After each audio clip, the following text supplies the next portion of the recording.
Welcome, ladies and gentlemen, to tonight's race here for the Northwest Cup Series. This is the season opener. Of course, I am your host in the booth, Charles Wooten, and of course, alongside me for the first time here tonight, that is going to be Justin Prince. Justin, welcome to the booth again. First time working with you, and looking forward to a long, great season here with the Northwest Cup Series. Absolutely going to be an interesting campaign to say the very least as these drivers try and battle for a chance for a championship in season one of this competition. Many good drivers to keep an eye on for tonight, but the question is going to be which one will take home the championship at the end of the season. But it starts from somewhere, and all of that starts with trying to start momentum early at a track such as this here at Daytona.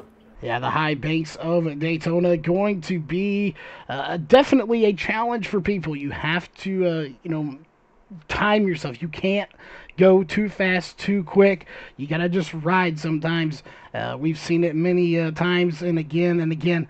Just because you start at the back or you're at the back of the pack early on in the race doesn't mean you're going to be there later on in the race, whether it be IRL or sim racing. Starting at the back, not necessarily a bad idea.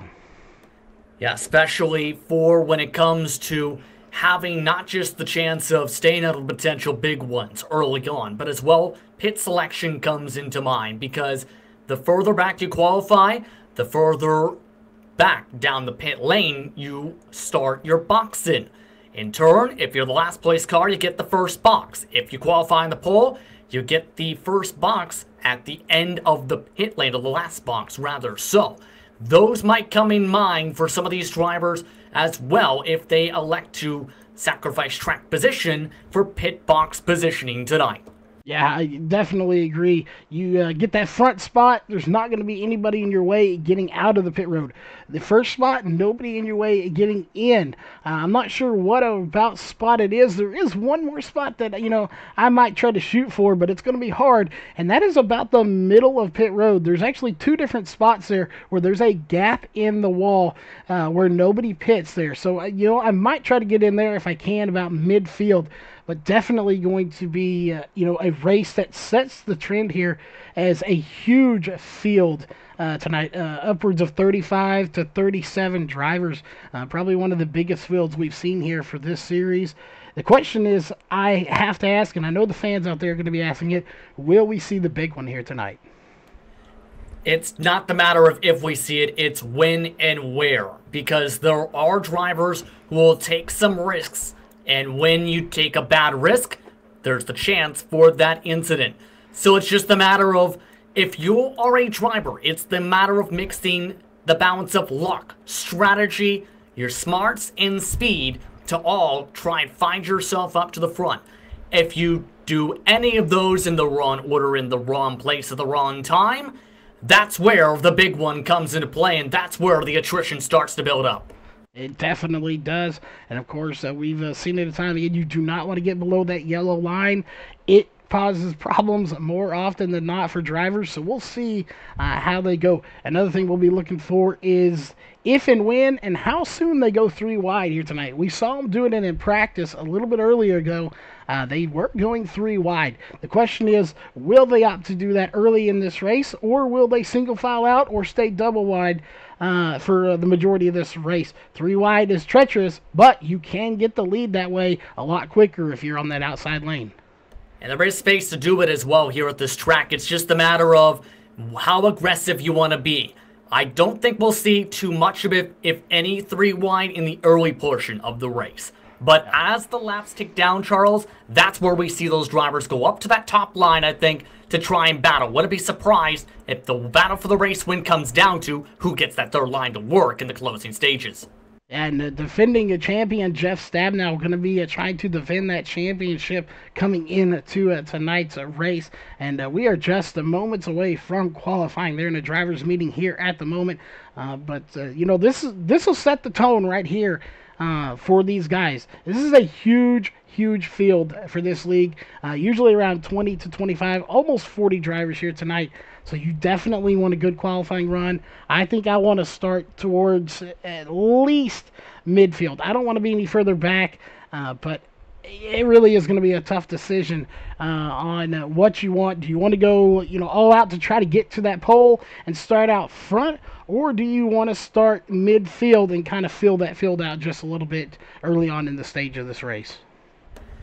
I'm one of those types of people who prefers to stay at the front because it can be difficult to make your way through 30 plus cars to get yourself track position. So if you can get that early on, Charles, you put yourself in the best position to potentially win, in my opinion. If you start at the back, you need to have the right balance again of aggression and luck to be able to cut your way through the field and get yourself to the front. It is doable, but at the same time, you need to also in turn have friends who are willing to go to the front with you. That friends and teammates are going to be huge here tonight. And, it's just like the IRL partner at the real Daytona. Some guys are better pushers. Some guys are better leaders. You've got to partner up with some guys that can push you if you need to be pushed. If you need to be the pusher, then you've got to figure out how to push them until the time is right. I expect to see some last lap passing here going to the checkered flag. It happens all the time. And it looks like, speaking of passing and driving, these guys are taking to the track here for qualifying. So we'll go ahead and bring your sidebar up and let you see what order they're in. But qualifying officially underway here at the virtual Daytona. And of course, when it comes to super speedway qualifying, it's important to do a couple things. One, build as much speed as possible on the first lap. There's different ways of drivers doing it. The common way, right against the wall the whole way around the circuit. In turn, get to the bottom for the second lap along the yellow line. But in recent months and recent builds, Charles, on the iRacing service, drivers have been willing to actually go more so by riding the whole way around the bottom and making that work as their fastest lap in some cases. Others have been going to the bottom in the corners, then up to the top, down the straightaways for the first lap, then ride the bottom of the second lap. Most of the drivers are expected to stay up on the wall tonight. Yeah, it looks like that is we have the number 3 out on track, Travis Barnes. And ironic, he's running the top side. And, of course, that top side of the track being deemed as kind of the Kyle Larson line because he loves riding as close as he can to that wall. That's what the 3 was doing. He is actually opting to come down to the bottom of the track like you were talking about now for his second lap. So we'll see where he stacks up again. We have your top 20 on the left side of your screen. So if we don't get to everybody, there's a lot of drivers here to cover and a lot of action to go over. But right now, Bruce Lee Weaver, your top time, 49.024. I would expect to see those just a tad bit faster once we get in the draft. Yeah, that time has a very strong chance, I think, of potentially getting bumped there. That was the first one. In the track temperature, again, is constantly shifting with the clouds up above. Some drivers might be waiting to see if the track temperature drops a little bit more. But Barnes, decent lap it looks like in that McDonald's machine of 49.070. Not enough to bump him, in fact. Just second on the board so far. Just a little bit shy, 0.047 shy of taking the pole here so far. Corey Walters going to be coming out on the track, a veteran in this league, as he's going to pull out on to the track. We got a lot of new people here, so not only we're talking about me and you being new to the booth here, working together. There's a lot of new faces in this league, especially if you look over to the number 22 of Nick Bellamy, is how you pronounce that one. In that number 22 machine, a brand new driver to this series. So I'm kind of interested to see how these new bloods go against these seasoned veterans here for this series. And Charles, that's one of the beauties when it comes to a track such as Daytona, because there's the chance you can make a statement in the first race if you're a newcomer. If you're able to have a nice, clean race. This is also a chance to potentially build up some respect for your fellow competitors or from your competitors, because it might be their first impression to you. So depending on how you drive, you might build up some more friends for races later on in the season, and that could be huge once you get towards the postseason. Yeah, they say in racing you're gonna get raced how you race someone. So that is no more true when you come to a track like Daytona or Talladega, where friends are key. If you treat somebody right, you don't leave them out to dry in that third lane or that second lane, and you work with them. You know. They will remember that. A racer has a short memory when it comes to wrecks, but when it comes to who helped them, that memory is pretty stout, and they will remember that, and they will work with you later on when you come back to Daytona or to Talladega or another track where they could race you a little bit harder, but they opt not to. Exactly. And again, drivers remember that throughout the campaign. So at any of the tracks, if something happens, there's a chance you see some of the ramifications at the super speedways when they elect to try and leave you up on the top line if you're trying to get some pushes, and instead they try and drive around you or go to the bottom side and ditch you up there on your own. Yeah, what goes around comes around on a dirt track or asphalt track or any type of racing for that matter, as we'll be looking to see who does work with who later on tonight. But just to point out, as it popped up just now, Dylan Huffines with a 40.016.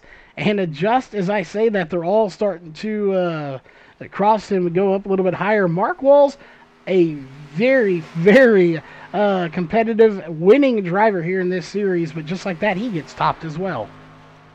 Yeah, Bill Ross Jr. with a time 3/1000ths of a second quicker than Carl Burke, who just bumped his way to second position.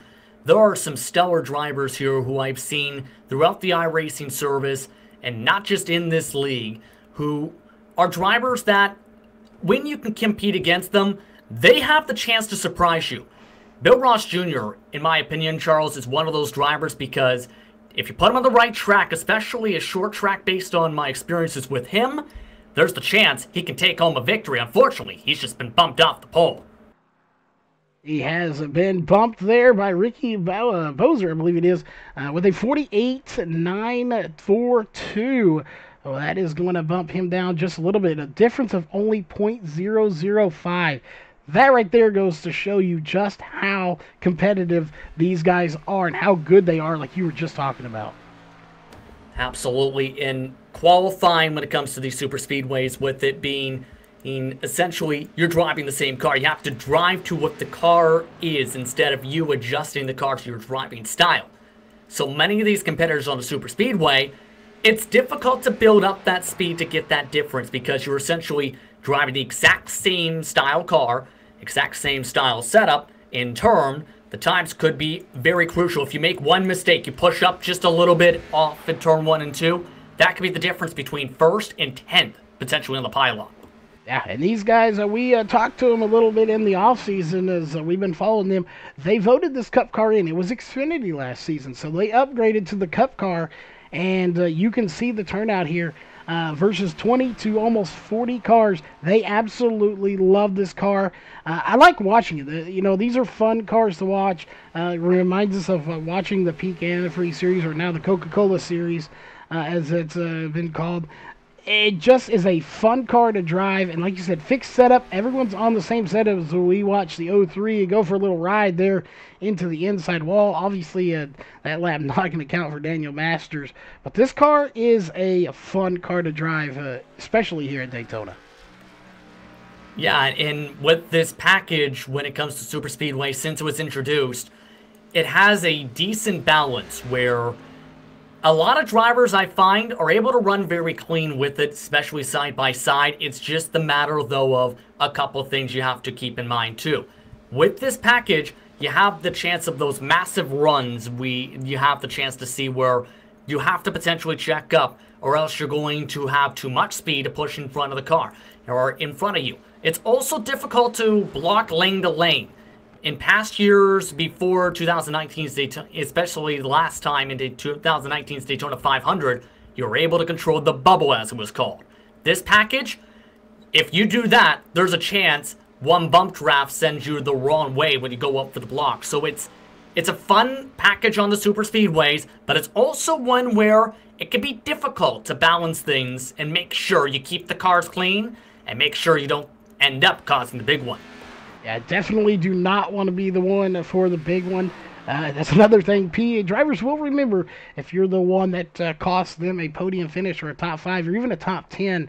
And while we're watching Sean Brightsman here in this 46 machine, a brand new, of course, LSR TV paint job on there, looking good.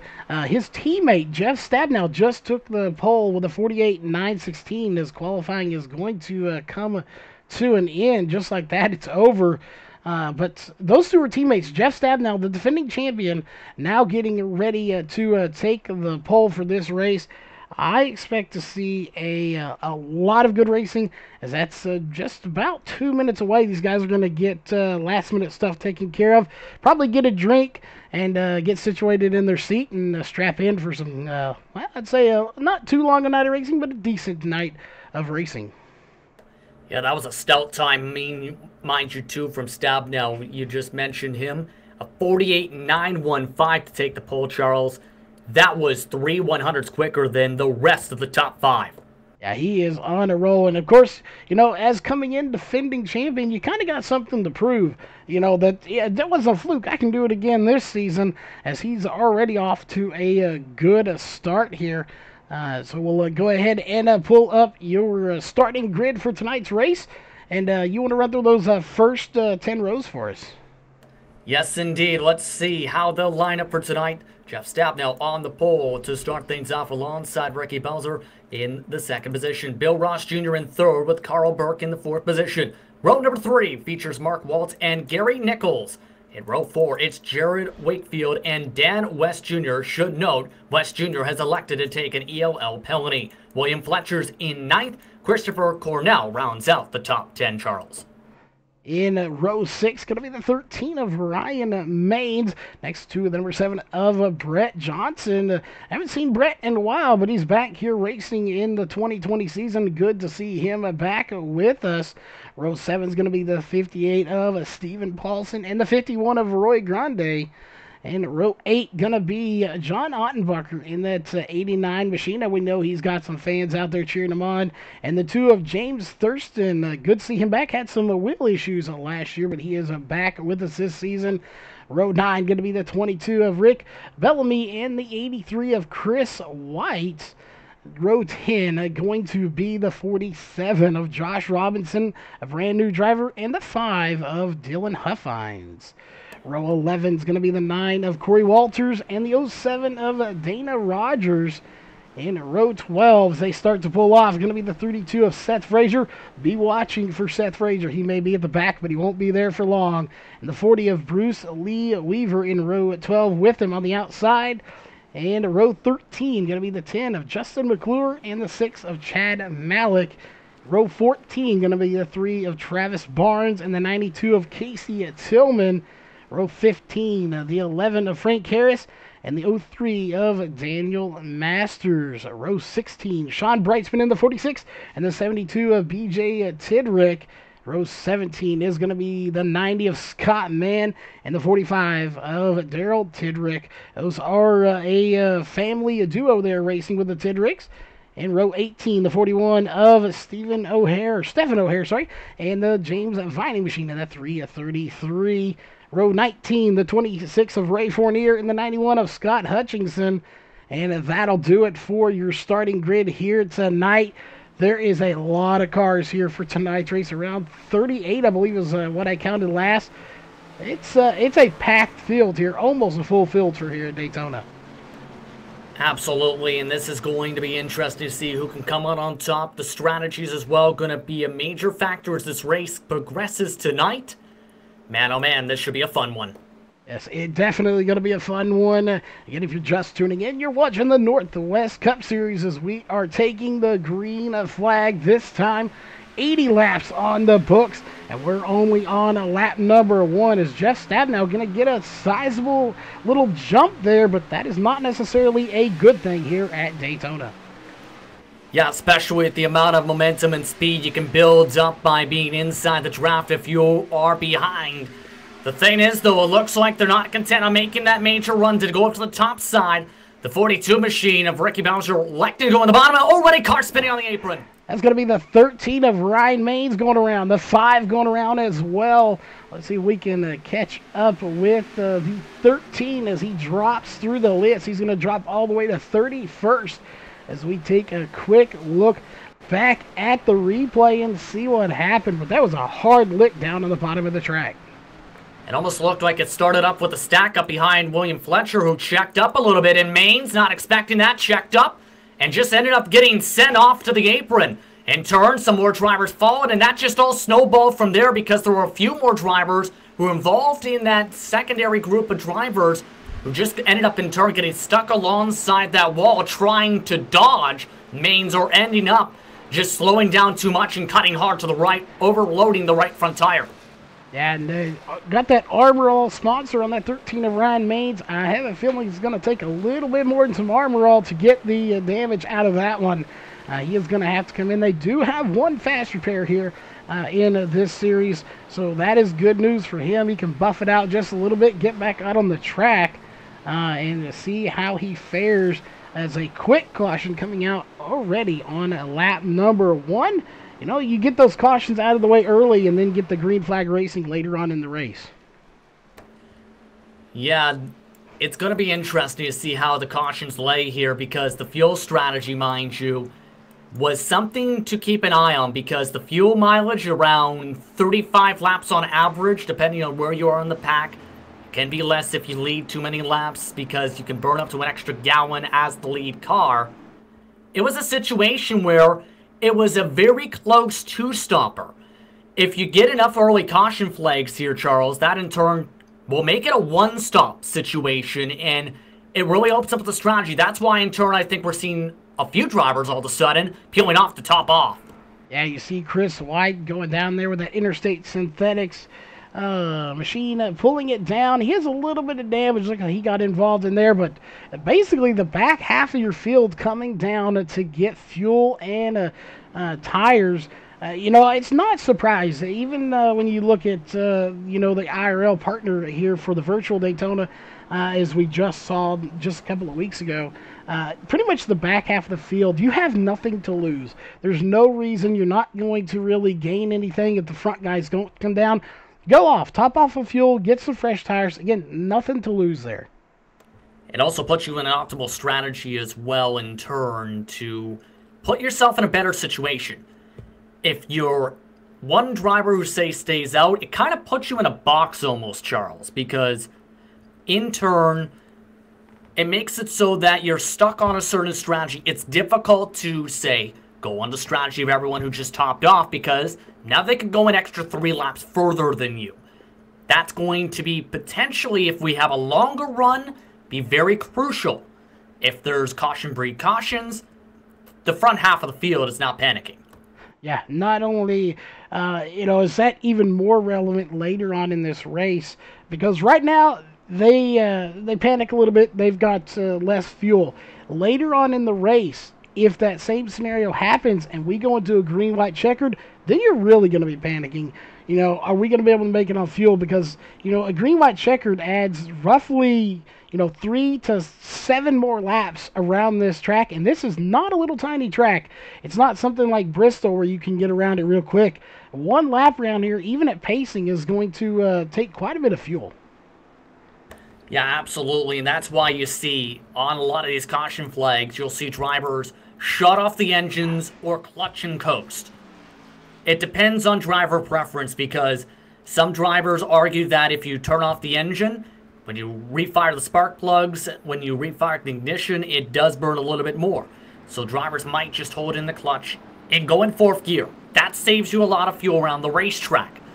The expert fuel savers put themselves in a great situation by doing that. So it's a situation you have to definitely keep an eye on. For a lot of these drivers, many of the front competitors are doing that. But another thing to keep an eye on too, you mentioned the fast repair, Charles. Some drivers not electing to take it, such as the number 5 of Dylan Huffines. He elected not to repair the damage the first time around. Some drivers like to keep that fast repair in their back pocket just in case they get involved in the second incident. I don't blame him at all for that. Having that faster back in your pocket later on for this race, if the big one or when the big one happens and you get involved in it, it's kind of like having that little magic bottle you can rub and a genie pops out, you get your fast repair done. You're really going to want that later on in this race when chaos really starts to ensue. And that's going to be probably, I would say, at least past lap 40, probably into lap 60, maybe 70 is when I expect to see that, because that's when I expect to see these guys, put that into this, okay, we got to start going gear. Indeed, and don't forget here, Charles, with this format for this series, it's important to get victories because you win, you're in the playoffs as long as you meet the minimum race requirement. And it's also important as well to have a good start to the season because top 20 are guaranteed a grid spot. So having a bad race here tonight could in turn hurt you for the second race of the season and so on in terms of the points. If you get a W, there's a chance you can put a little bit less pressure on yourself for the rest of the regular season campaign. It definitely is, and that's no more important than it is right now for this season. Again, last season it wasn't too big, but looking at the car count here, 30 cars as we already have James Vining, unfortunately, and Ray Fournier out of the race. It looks like they were scratches, didn't even start. That is really going to hurt them in the point standings, but this is a stout field here with Stabenow. Both are starting up here. A rookie up in the second spot. Carl Burke, someone you got to look out for in that 53 machine. Good to see him there. Bill Ross Jr., you were talking highly of him. So you really have a mix of rookies and veterans. So this race could go to anybody. Yeah, that's the unpredictability when it comes to a fixed setup race at a super speedway. It's the great equalizer, as it can be called, because all the drivers are on the same playing field. All of the drivers know essentially how to drive on the super speedway. It's just a matter of how they take their strategy and execute it. Also keep in mind too how they handle the cars, as there is the chance of tire wear being a factor in the long runs off some of the corners on the top side. Definitely is. Green flag drops one more time. And a little bit slower start this time. Stabenow didn't just floor it like he did on the last one. He's going to stick with this group. I think that's a better call. I don't know if they would have got by him anyway. They kind of caught him and stayed with him. But not taking off, I think, is a much better strategy here to keep this pack behind you. Yeah, indeed here. But still, if that top line already seen somebody trying to make it 3 wide up the middle. Walls trying to force it. Yeah, that is going to be Mark Walls in that 48 machine. That's a teammate there with the 24 trying to take that away from him. We'll see if he does, and he's going to go ahead and cycle to the top lane there and get rid of that 3 wide. But as I say that, he's going to try it again. Yeah, he might need to think big picture here. I know his teammate right now in terms of the sponsorship and the colors is up in front. But at the same time, you don't want to force a 3 wide in the first couple green flag total laps on the racetrack. You have to keep it nice and smart to be able to find yourself up to the front. Don't force yourself into tough situations. Yeah, it really is. I hate to say it is as simple as this. It's like when you were playing with the little blocks as a kid. If you're trying to put the square peg in the round hole, it won't fit. Don't force it. That's the same concept that applies here when you're trying to get to the front. If the car won't fit, don't try to put it in there. Just bide your time and work your way to the front. Again, you have currently 74, coming up on 73 laps to do it. You have plenty of time. That's the main thing here, but keep in mind, though, these drivers, it looks like, want to try and get that race lead. They're still side by side, mind you, up at that top line. And that top line seems to be forming up very well. Multiple drivers joining that grouping. Yeah, and looking here, just looking at the race, I want to point out, I'm sure you've seen it too, the backside of this track is super bright. The front stretch and into turn 1 is super cloudy. So there's 2 different, really distinct tracks here, if you want to say it. One's really going to be hotter than the other, so you got to be really careful out here too when you have a hotter surface and a cooler surface, depending on what side of the track you're on. And that's going to change as this event goes on, mind you, too. At 84 degrees Fahrenheit currently is the track temperature, 72 degrees the air temp. Those clouds definitely, I think, going to be a factor in terms of how much grip there is and how fast these cars can go in the long run. But looks like Bill Ross Jr., he wants to get to the point, Charles. He does indeed. He's going to take that outside lane, and we'll see. This is what we were talking about a little bit earlier tonight. This is where you're going to find out if the 48 of Mark Walls is going to push him. Will Bill Ross stay out front long enough to get by those other two cars, or will he stay just long enough to get his car out there and then dump the 48? That's what we're talking about. This is where you're going to find out who your friends are and who's just using you to get to the front. Looks like, though, here's the thing. You can't push forever, right? The temperatures are eventually going to build up for your oil and water temp as well as your water pressure. But if you push too long, that's why you're seeing walls flare up a little bit. Try and get some air on the nose to set up pushes for right here down the back straightaway to help the car in front. Then in the corners, go up a little bit, let the car breathe, then push again. Yeah, that's what you got to do. You've got to get air to the car, and there you see it. Bill Ross Jr. 17 going to dip down and take his turn at the front of this field. We'll see if Mark Walls can get pushed. I believe that is the 7 behind him, if I'm not mistaken, of Brett Johnson. It is. We'll see if he can push him to his turn up front. But again, that's what you expect here. Usually somebody's going to get pushed, and when they get the chance, they're going to take it to get to the front and lead some laps. Indeed, but it looks like at the same time that top line may be falling apart a little bit with drivers now going 3 wide. But Stabenow, he wants to work with his Wallace Beard Company friend, getting some pushes down that back straightaway from the 48. And they're going to try to get as smooth as they can, bumper to bumper here. Teammates, this is ideal. If you're at Daytona, you want to be with someone you know you can work with and you know you have a good relationship with on the track. That being said, these two have been known to beat and bang and even wreck each other on occasion, not on purpose, of course, but just because they're teammates. We've seen time and time again, they will race each other till the very bitter end to come out on top. Not the best of things to happen at a super speedway because of how close the cars are. There's a chance you collect many or the thing. If they can keep themselves clean and hooked up bumper to bumper, they'll have what they're doing right now into turn 3, nearly getting clear that time by. And we got the 29 of Christopher Cornell back there pushing them as well. There's another new driver, a new rookie here in this series. So you got the 2 veterans and the rookie on that outside. And it looks like they've started to form it together. And I'm wondering if Mark Walls was getting a little hot there as he dives way out of line. Yeah, that's usually a situation where if your teammates are shouting on your team comms, I'm hot, and that's why you see those kind of abrupt back-offs like that. It takes a little bit to cool it off. It definitely does. And, we've seen it. I'm sure you've seen it during practice. These guys practice swapping spots. It's a little bit harder to swap spots when you're in a battle like this, as we have the 3 going down below the apron and maybe a little bit of chaos ensuing behind them. Yeah, the major checkups, and that's going to be trouble for Robinson. What a save to keep it off from Calamity Corner. Well, that was a save indeed as he saves it.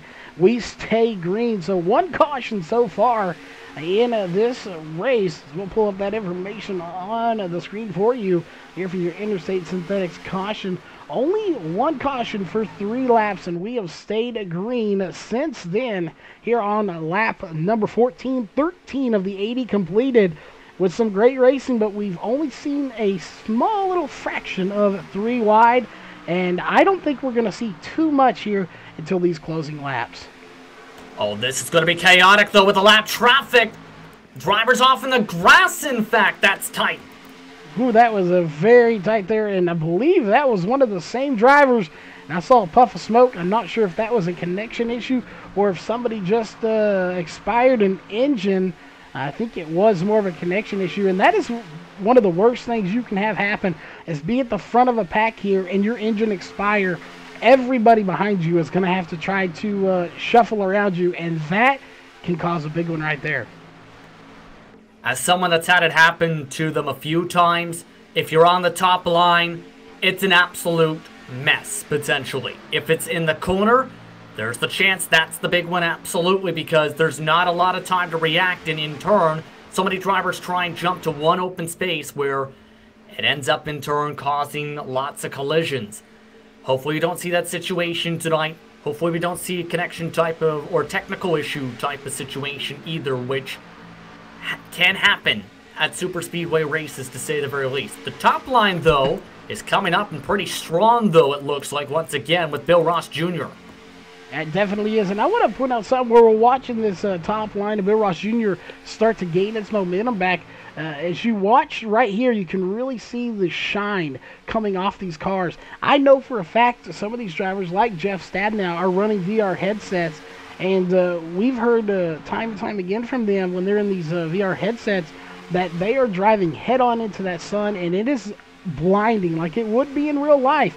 So, you know, you got to think about that in there too.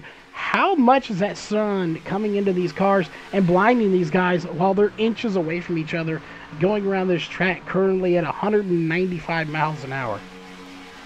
As someone that actually races with VR on the iRacing service, it does definitely play a factor if there's sunlight blocking you. It also is potentially a factor if there's a massive clouds, which makes it very dark.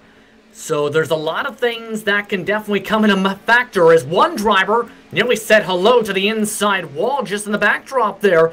Jared Wakefield really got out of shape in the 50. He did indeed.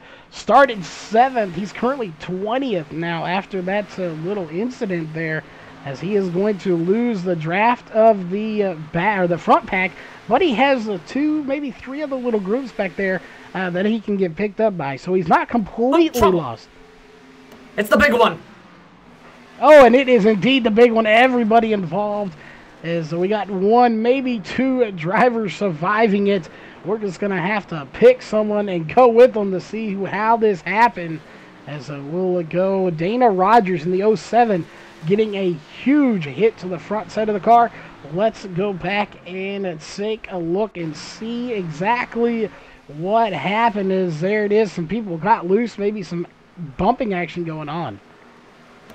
Yeah, and when you have pushing and shoving in the middle of a trial, though, that is a recipe for disaster, because that's where there's the biggest chance of collecting a lot of drivers. In turn, it looked like there was a bit of a push just before the start of the trial, though, from the 29 machine in Cornell to the back of Ross Jr. Ross Jr. in turn just got a very slight tap, it looked like, to the left rear, and around went everyone, for the most part, up at the front. Many of the contenders going to have to use a fast repair in turn because of that, because a lot of them already have lost their front clips, and we're not even 20 laps in.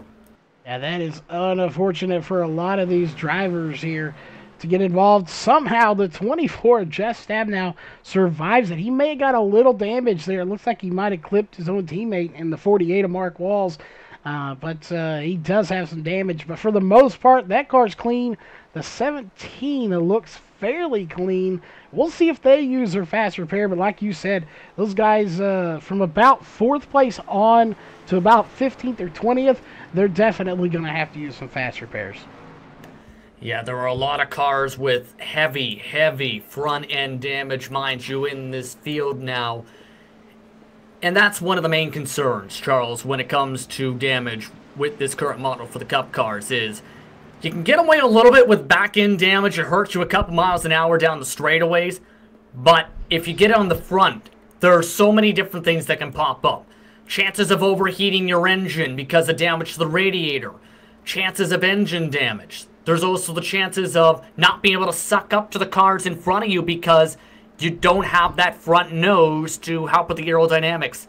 That in turn is why I think we'll see a lot of the drivers who just got some of the damage maybe elect to take it.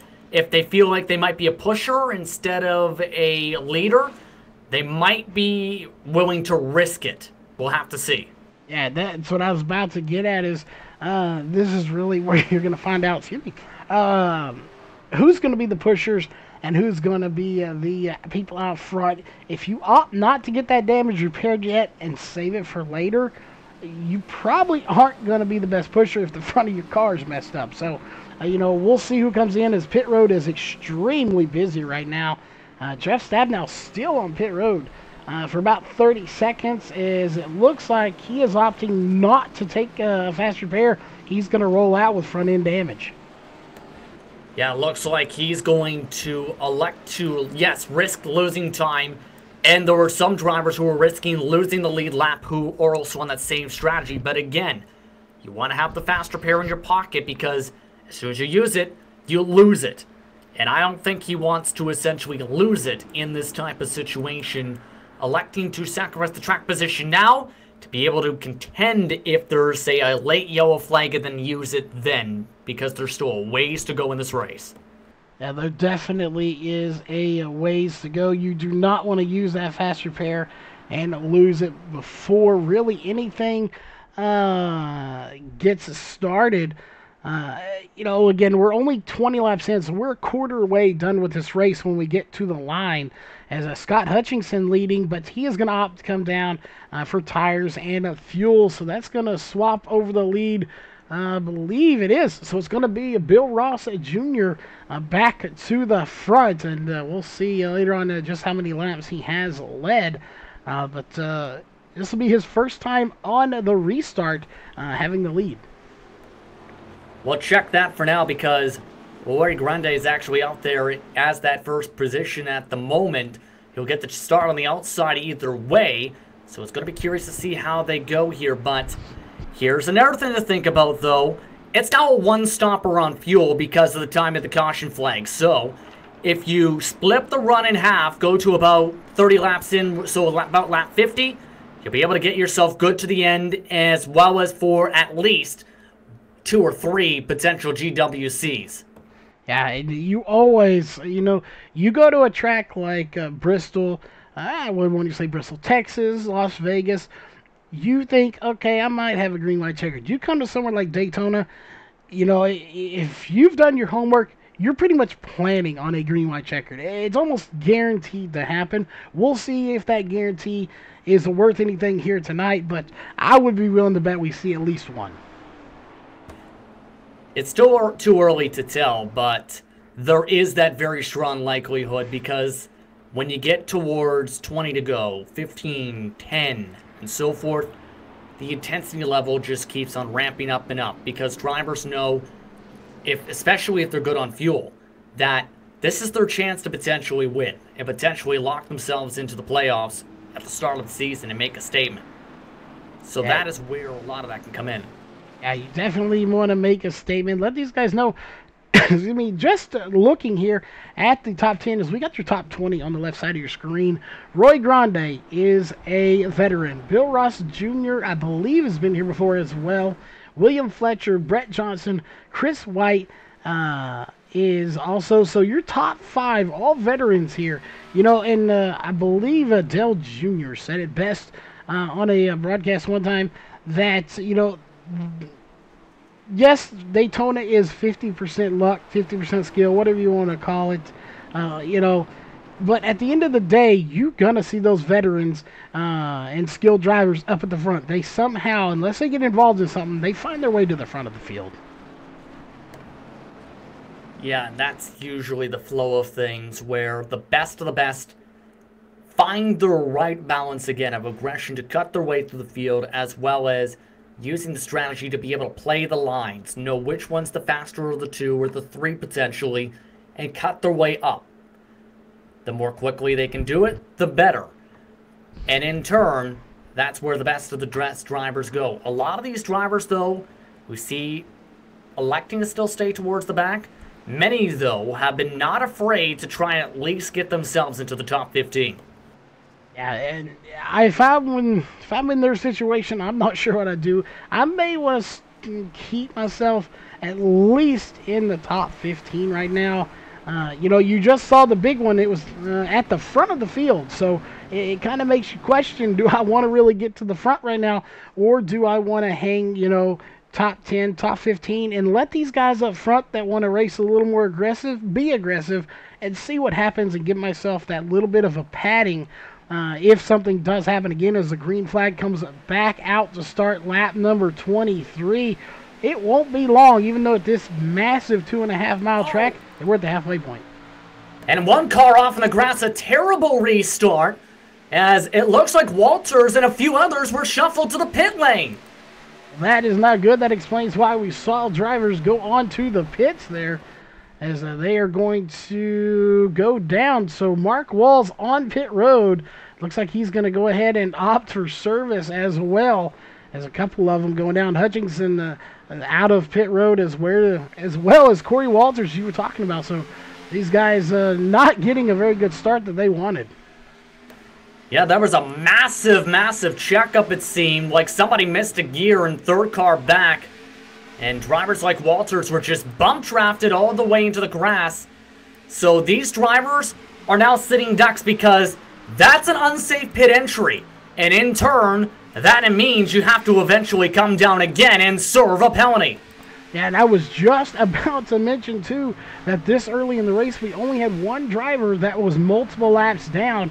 That number's about to grow here as we see these guys have to come down and serve that penalty.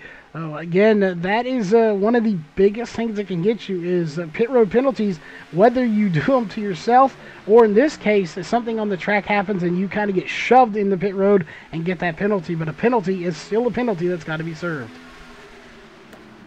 Yeah, they did elect to serve their penalties quickly, as to be expected. Hutchinson, though, is in a situation where he does have damage on his race car. And really, though, the driver that ended up having to check up the Interstate Synthetics machine of Chris White, he wants to try and looking like he wants the race lead. Yeah, he's going to take it to the outside and see what he can do. He's going to get that 29 machine right there with him. And I'm not sure, 29, I'm not showing a 29 in the scoring loop. But we do have a 29 on a track. So I believe that is Roy Grande. It is being scored as the 51 with 29 on the car. And he is holding his own on that inside lane. But that outside lane really is pretty much dead even at this point. But the reason you see the 29 car is in Trading Paints Pro, you have that opportunity to add different custom numbers to your race cars. He's used that opportunity on his Ford. As Chris White, what a push. He's now the point leader. Chris White to the front. He's going to slide in front of that 29 machine of Grande.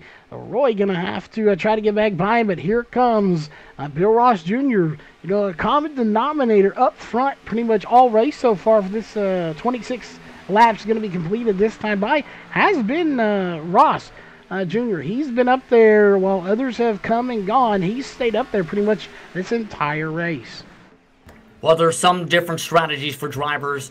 Do they like to stay at the front the whole race? Do they like to stay at the back? Bill Ross Jr.'s made it clear he wants to keep track position and stay at the front as long as he can and as much as he can to put himself in the best situation to win. He's been doing that. The thing is, remember, he's already had to use his fast repair, so there is that concern that if something goes crazy again, he might potentially have to get repairs done if he's involved in their incident. One thing to note, though, because that checkup there, Charles, 22nd on back, has lost the lead draft. That's Casey Tillman leading that group, and those drivers have now been losing about 2 to 3 tenths a lap. Yeah, you do not want to lose the draft here, you know, especially, you know, you've got a pack of about 10 cars here, but even with that many cars, if you've got a field of 21 cars, so 21 versus 10, 8 to 10 cars, you will lose ground. Like you just said, they're losing it already, and eventually, if we stay green, they may catch them. We may come to pit stops before that happens. We'll just have to keep an eye on that and see as this race progresses and how it does progress. If it's a long green flag run or if it turns into a caution, we'll see. But time will tell as Chris White still leads this race. Indeed. And for that second group, wouldn't be surprised if they eventually try and go single file to try and gain up time to the lead group. Because there is that chance you can go a choo-choo train along the yellow line and gain up speed. Others, though, like to display the case that the side draft allows the, when going side by side, to pick up more speed. It's more to what cars you have in the group and how quickly those drivers are going. Right now, they again just lost 3/10 last time by. They had lost half a second a couple laps ago. They're going to have to hope that the lead pack fights and fights a lot. Yeah, and if this front pack can go 3 wide, that'll help them out a little bit. You know, if they decide to single file out, it's really going to hurt them even more. But I want to point out Jeff White in that Jeff Stabenow in the 24 machine. He'll give me crap for that one later. In that 24 machine, he is currently in 7th position. Even with that damage, he's still holding his own on that top side, pushing this outside lane to the front. So, again, with a little bit of damage, still being able to push. That is good that he is still able to push this pack possibly to the front and maybe get that lead back. As long as you have a car in front of you and behind you, depending on how severe the damage is, you're in a decent situation. Jeff Stabenow's got that luxury right now of drivers willing to keep him in line and that are not trying to shuffle him out. It's not severe enough on that front nose to completely lose some major speed, but you'll see the discrepancy if he finds his way as the lead car to where that damage will show then. Right now in the draft, he can essentially coast until the pit stop window. Yeah, he definitely can. Just sit there and, like we talked about early in the pre-race show, just biding his time. That's all he's doing. You know, and if we can go the rest of this race without a caution, you know, as a someone who does do racing on here, if we go the rest of this race caution-free, at what point do you decide, I'm going to go ahead and use that fast repair and have a clean car for the last little bit of this race? I'd say yes in this type of situation, depending on how things play out.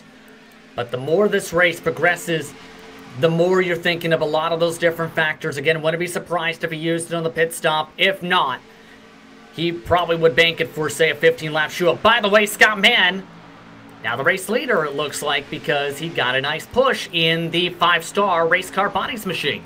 He did indeed. As again, it's been a trend here, and it happens all the time. We just talked about it. Once you get a chance to lead this race, you want those bonus points for leading lap, and you're going to do what it takes to get up there. As, again, you see the 90 ditch the 17 to go to the inside, and I would expect to see more people doing the ditch move if they get the chance to get back to the front.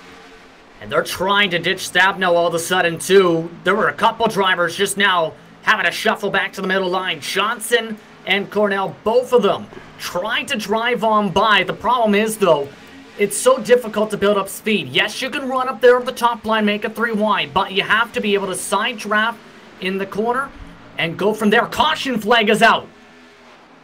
Back in the back, it looks like we're going to have Ryan Maines spinning on the inside. Looks like he may have avoided hitting the inside wall. Let's go back and take a look. It almost looks like he just ended up seeing the car in front of him have a bit of a bobble, and as soon as he went to check up, also tried to swing up to the top, just put too little wheel into it and pinballed himself off the wall and collected 2 hours in the process.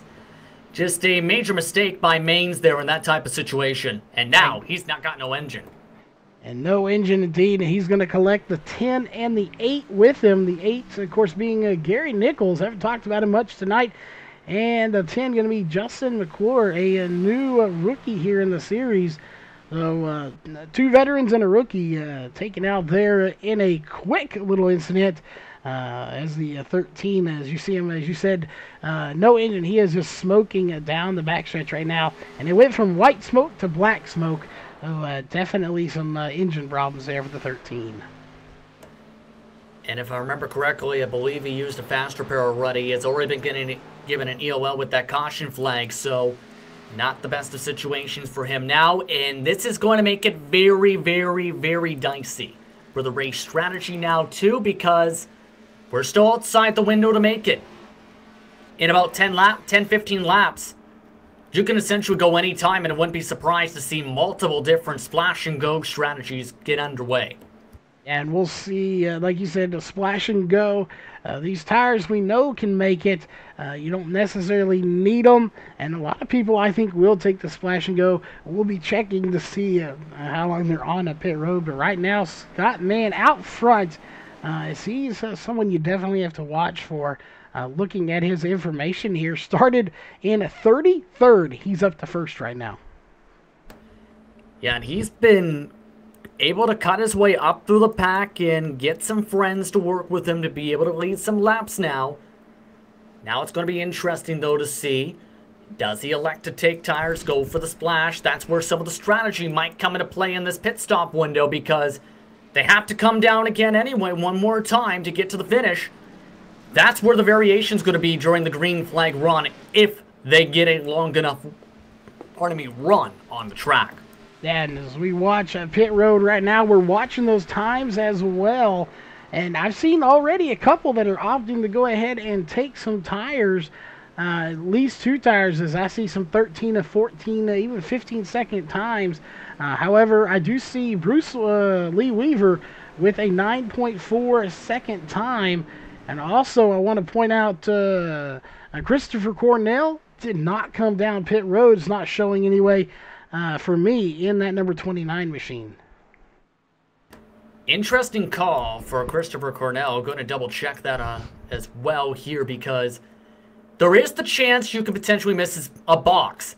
Christopher missed his box where he's seen it too late, was already zooming on by it, and in turn has to go around potentially again. I think he might be in a situation, though, where he might be able to stay out if he elects to, since everyone has to pit anyway and be able to lurch on to some different strategies. But it's going to get interesting, though, to see, do we get to that point where we see green flag pit stops? Yeah, you definitely, you don't want to miss your pit stop. That is probably one of the worst things that can happen. But in this case, like you said, maybe not one of the, worst things. Obviously, a penalty in this case would be a little bit worse.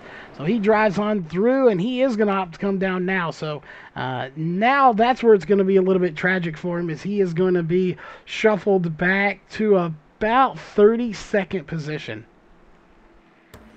Yeah, so he elects indeed to take the fuel. Chris White and a few others, it looks like, electing to top up as well. One thing to note, good news for Ryan Maines fans, looks like he did have a faster pair in his pocket in the 13 machine to be able to stay on the track.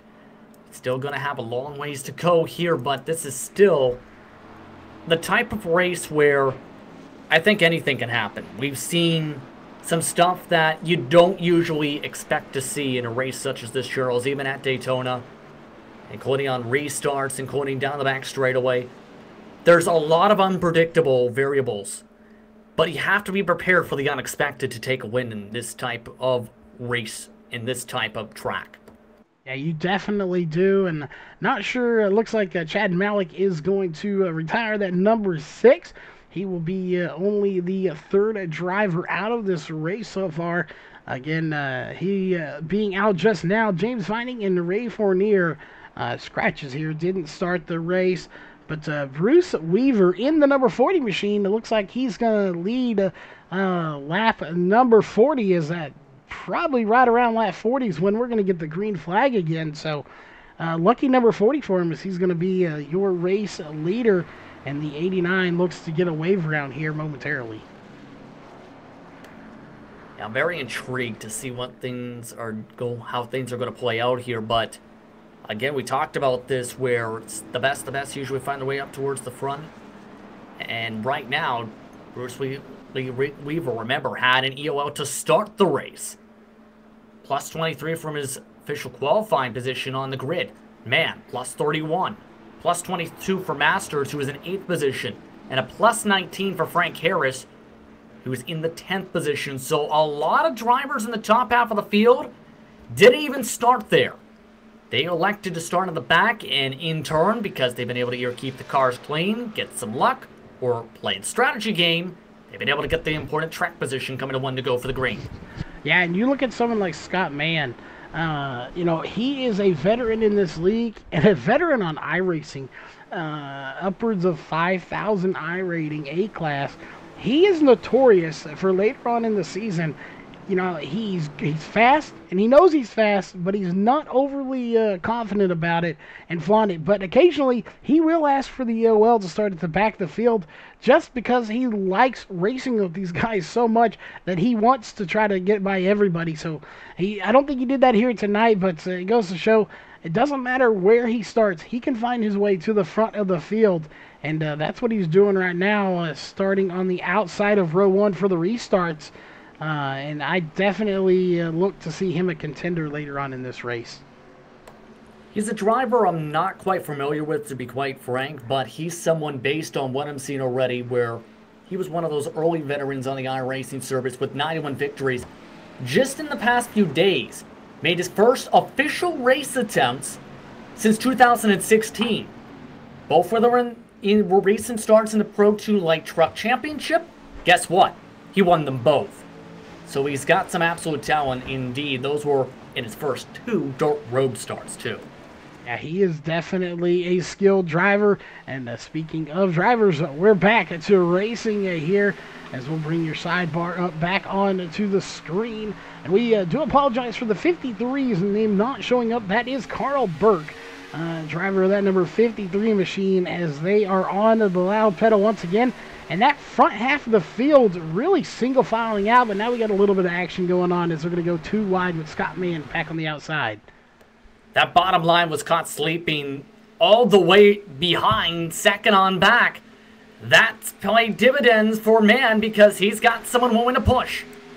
He does. He's got the 28 behind him of William Fletcher in that Haviline, number 28 Ford. He pushes him right to the front, and then he, of course, slides down, takes his position at the front of this field. And, I just want to point out, we really can't tell as we'll go on board here quickly with these drivers. Doesn't look like their windshields are too bad here, but you can look at these cars and see how filthy they are. Eventually, these windshields will get filthy too, and you do not want to be further back in this field because you're getting all that rubber and dust and soot and stuff on your windshield from those cars in front of you.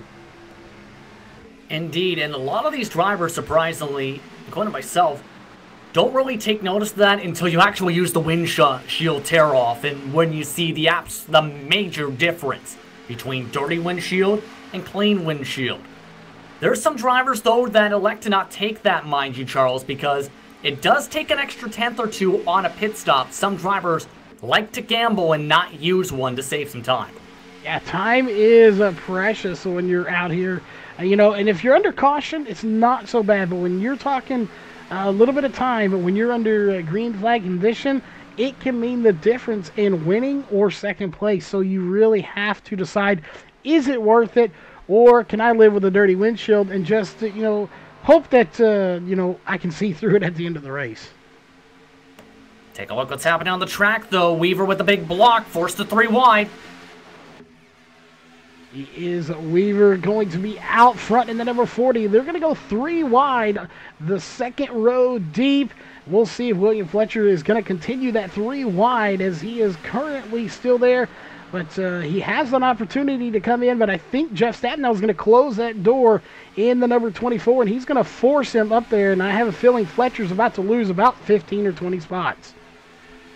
Yeah, this is a very bad situation. He's actually scraping the wall. That's how high he's getting towards that top groove. So he's got to just find the early hole. Big bobble, though, from Bellamy. Yeah, Bellamy going to go for a little ride there, but he manages to somehow save it. I don't know how he did it, but he manages to in that number 22 machine. As, again, you can't get much more loose, and that car be sideways than it was and still managed to save it.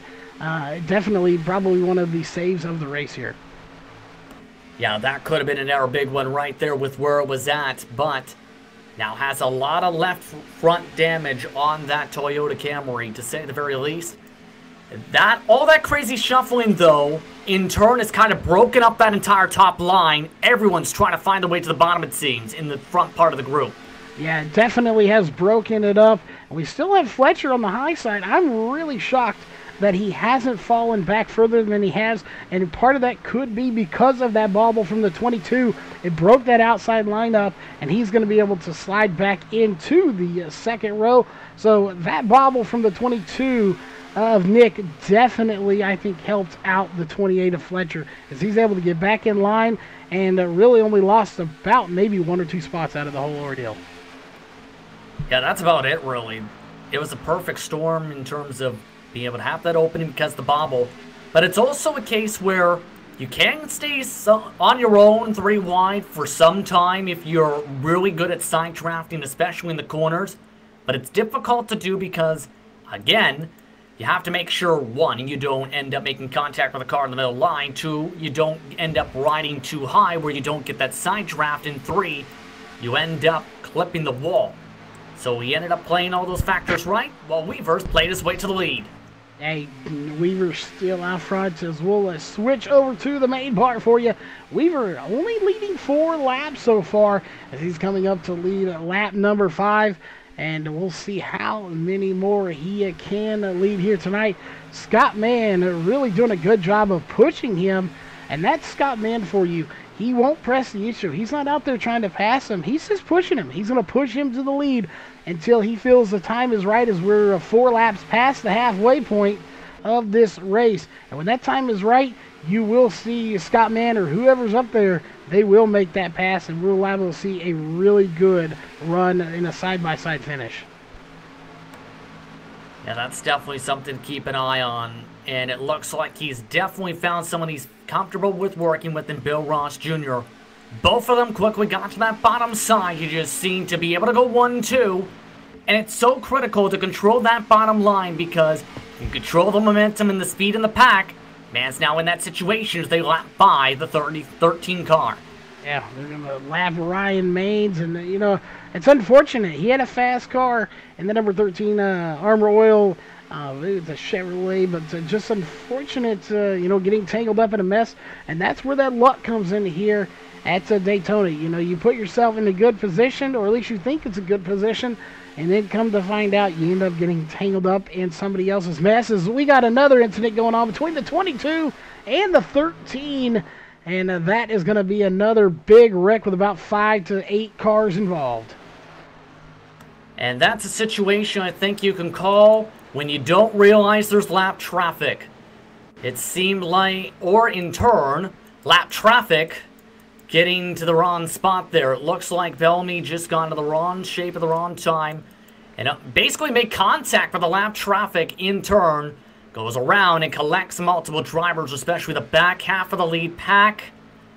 On the bright side, everyone else who kept their cars clean in that situation are good to go on fuel for the rest of the race. That they are, and looking back, I believe that was a 46 of Sean Brightsman. Almost made it through and then gets tagged from behind. It's unfortunate for him, as he will go ahead and have some damage. And, of course, Ryan Maines going to retire it from the night. Mark Wall's now retired from the race as well. So strategy opening up here is we will take the green roughly around lap 50 or so, with about 30 laps to go. You know, we know we're good on fuel. Do you come down and do any repairs? You know, it's really a toss-up. Well, at the very least, you take the fuel, because, again, you're in a situation where you might have to save a tiny bit, but you're in a good situation to make it to the checkered flag. So, not a surprise we're seeing these drivers come down, because yes, you're going to have to shut off the engine to make sure you're good for a GWC situation. But the way this race has flown, or has flowed rather, I wouldn't be surprised to see there are a few yellows, because cautions breed cautions, and they have bred them a ton tonight. They have indeed, as we'll go ahead and pull that back up onto your screen. 4 cautions here at Daytona for 8 laps, 18 different lead changes here. Again, for your Interstate Synthetics caution information. Again, I'm not really surprised by that, to see 18 different lead changes. You know, if you were to go to somewhere like Bristol or Texas, Las Vegas, and say there's going to be 18 plus lead changes, maybe not going to believe you there, but to here, I'm not too surprised by that. Yeah, with this package, it promotes a lot of different changes of leaders and a rotating door of drivers up on the top and the bottom lines, actually. So it's not a surprise at all in terms of that regard. So if you go back to the old package, though, which used the restrictor plates rather than the tapered spacer, it would have been much harder to try and make a pass because the top line took so many cars to build up momentum. With this package, with quicker recovery time of the throttle, you're able to in turn be able to have a quicker top line that's able to build up quicker. Yeah, it definitely is. And right now, just kind of go over the top 5 here, is that shook things up quite a bit. It's still going to be Bruce Weaver out front. We got Stephen O'Hare in second, Corey Walters in third, Christopher Cornell in fourth. He's been up there a little bit. Brett Johnson in fifth. So some of your top 5 being a little bit different now. That caution has shaken things up just a bit. And I want to point out, too, that the ones that are up front right now, we ran 6.5 on their last pit stop, 7.6, 9.2. Christopher showing nothing on there for him. So the ones that took 2 tires or no tires and splash of fuel are the ones up front right now. Yeah, and that's not a surprise, essentially taking the shorter stop and knowing that the amount of time it would take to fill up the tank would in turn equivalent to just taking 2 tires on the pit stop, usually on the left side rather than the right side. So it's a call where you're thinking of how long it's going to fill your tank. If it takes it takes essentially a 4-tire stop for 2 different fuel tanks. If 2 tires for 1 tank of fuel or 1 gas tank of fuel overall. Lots of strategy these guys have to work on. There's a reason I'm in the booth and not out on the track. There's a lot more work to do and calculate that for these guys. We know if they filled up on fuel, they're good to go through the end of this race. We'll see green, white, checkered when that comes. But it looks like the 72 is going to get a wave around the 40. Still your race leader under caution here for the 4th time. We still have the majority of this field on track. We do have several drivers a lap down, so if you're one of these drivers, you'd like to see a caution and you're not involved in it, so you can get your lap back, especially if you use your fast repair and just got trapped a lap down somehow. Yeah, absolutely, because if you are lapped down, it kind of puts you behind the 8 ball, so to speak, in case there's trouble. So it kind of puts you in a situation where if there's drivers who got more damage, who used a fast repair or on the lead lap, there's a chance you can gain more positions and vital points. In total, appears about 28 cars or so on the lead lap, including the waiver rounds coming up here when we get back to the green flag.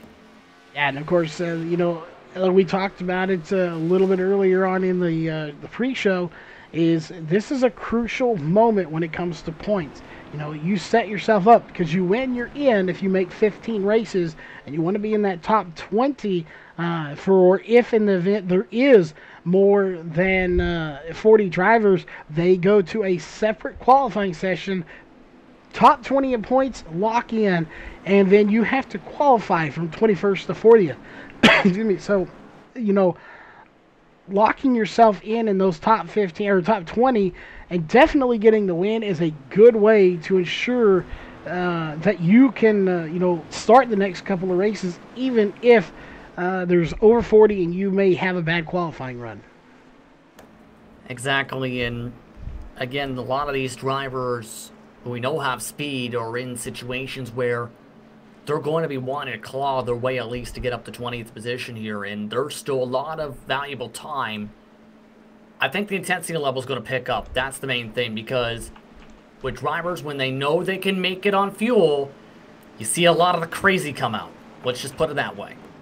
Yeah, crazy will come out the further you get along. The lights are off. We will go racing to start lap 50, right about where I thought it was going to be.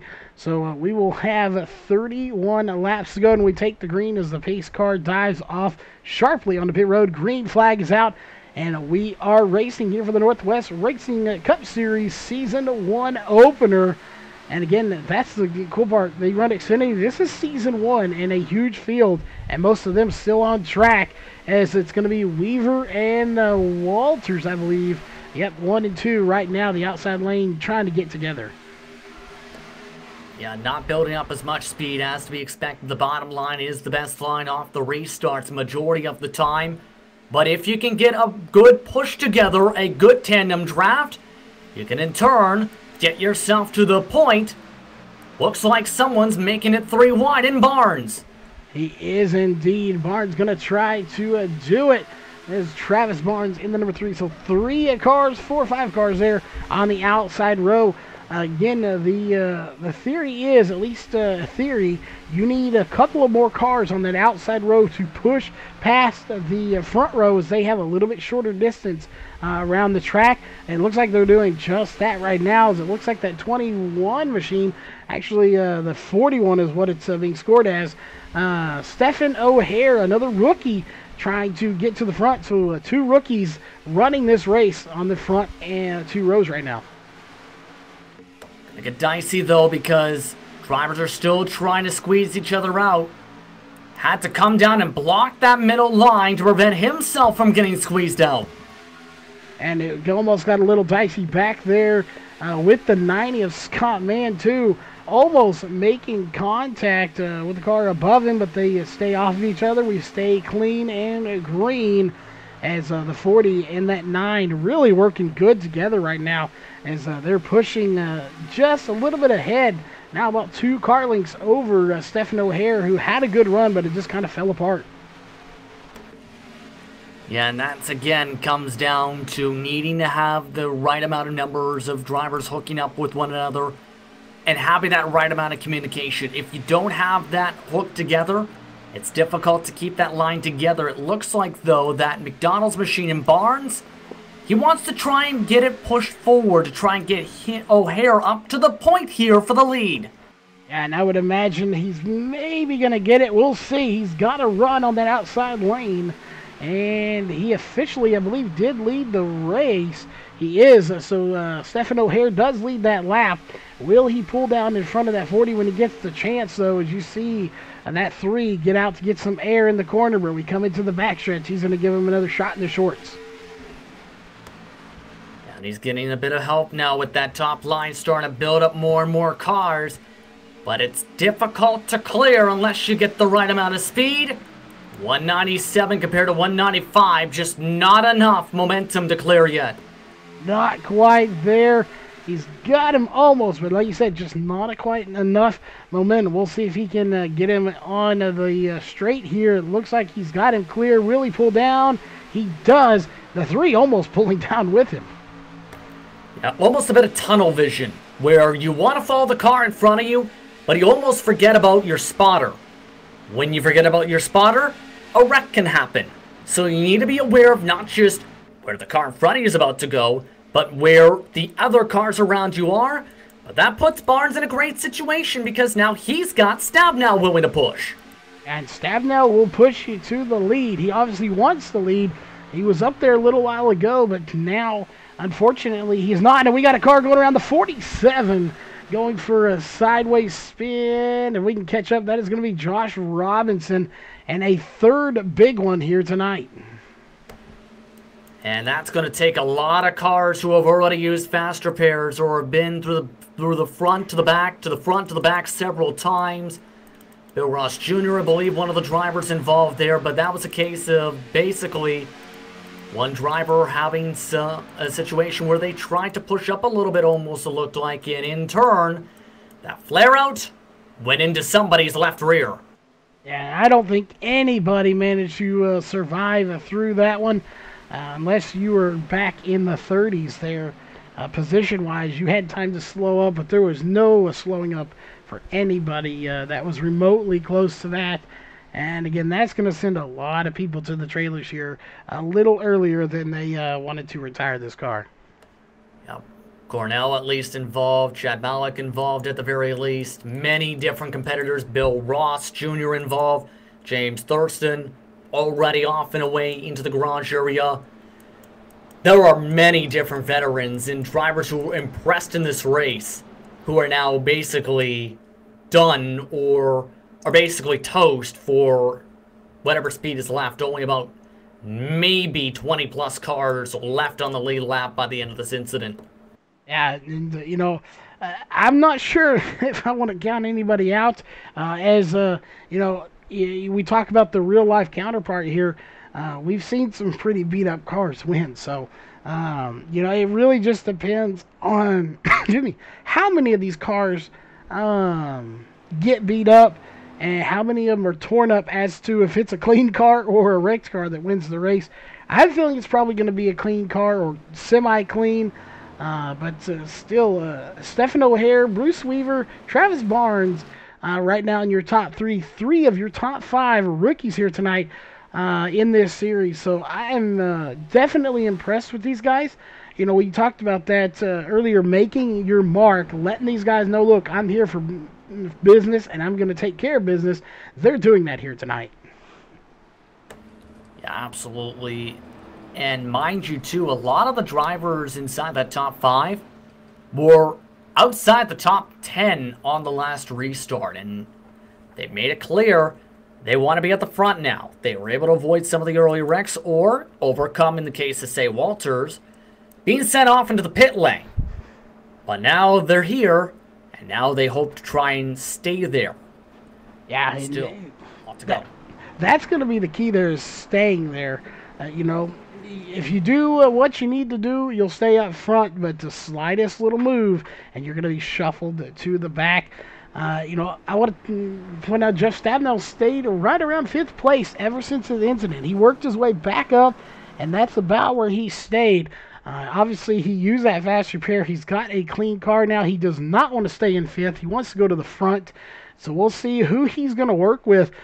Because his working partners that he would like to work with, Sean Breisman back in 13th, John Ottenbacher in 23rd, and Mark Walls out of the race in 36th. So he doesn't have many friends out there, or friend teammates-wise, to work with. So he's got his work cut out for him. Your friends are where you find them at this point right now. What I mean by that is, if someone feels like they can either use you to gain speed and positions, or in turn, you end up having a situation where you feel like you have enough speed, you end up using the driver around you as kind of your new friend, so to speak, for the race. Yeah, it's almost been described here, pardon me for cutting you off there, Charles, it's basically described as this: whoever gets the lead car push towards the checker flag gets the lucky prize. That is true, and you use the key word there. You use who you can as a friend, and that's the key word, use. They may be your buddy off the track, but when it comes to the race, unfortunately, somebody's gonna get used here tonight. So we'll see, and we might be able to get a word in if those lights aren't off with Jeff Stabenow. I'm not sure if the lights are off on the pace car here at the moment or not. I'll see. They are not. So we'll see if we can't get a word in with Jeff Stabenow real fast. If we can, let's see if we can get him on the radio.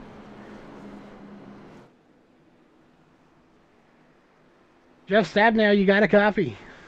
Hey, I got you, Charles.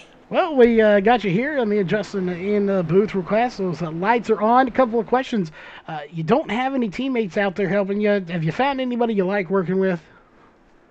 Corey and I worked together a couple of years ago to get a 1-2 finish up here. So I worked with Corey on some of the super speedways. So I don't mind seeing him up here with me. Definitely. It's been a couple of big ones, but some good clean racing on the other side of that. We got currently 23 laps to go. So hopefully we'll see you in Victory Lane. We'll be talking to you later, at least if you get in the top 3. And Justin, you got any questions for him? At this point, Jeff, what's kind of the strategy right now? Coming to 22 laps to go and a lot of yellow flags. What's kind of your strategy to try and keep your car clean and not add any more damage to that race car? If we've got an opportunity that looks like we can get up front, we'll take it if we see a Safeway 3 wide or something. Otherwise, it's fine to pocket and just try to stay up maybe in the top 10 or 12 till about the last 5 to 10 laps and then go for it. Once you get focused up here on this back straightaway for this restart, good luck here. Thanks, guys. All right, get him back to where he goes. Again, you're defending champion coming into this race, so he's got a lot of pressure on him to prove, again, that was not a fluke. He earned that championship, and he's going to try to earn the win here tonight and start it off strong in the point standings. Of course, next week we'll have those point standings for you. Obviously, tonight we can't have point standings for race number 1. Yeah, and there's still a lot of points on the line, and at this rate, there's going to still be a lot of changes, especially since there are still 21 cars on this lead lap. Yeah, still a lot of cars on the lead lap set to get this thing going. Pace car does make its way off. We'll bring your sidebar back up onto the screen as it's going to be Stephen O'Hare and Bruce Weaver on the front row getting this thing started. Weaver going to get a good jump on that outside, but here comes Stephen O'Hare side by side, and this is probably the strongest we've seen both rows as they have about an even car amount. Yeah, it looked like Weaver actually got the better jump compared to O'Hare on the bottom side. The thing is, though, again, that bottom line, just more speed built up because you're closer to the bottom of the racetrack in the corners. And that top line all of a sudden has just not been able to build up as well as I think we were expecting after such a good start. Yeah, a huge start falling off. We'll see if they can get that momentum built back up. They've definitely got enough cars up there to have a little bit of momentum, especially if everybody on that top side, you go a little further back here to these guys, the 45 and the 22, I believe it is back there. If these guys will stay in line with them, they'll actually have more cars than the inside row. That could definitely go to their advantage. And I'm sorry, that's the 10 that's back there. But the 28 to Fletcher's going to scrape that outside wall again. And that's going to hurt the top line a little bit. And with just 4 drivers who were bunched up. At this point, the speed differential between those two lines. Now 197 up at the top.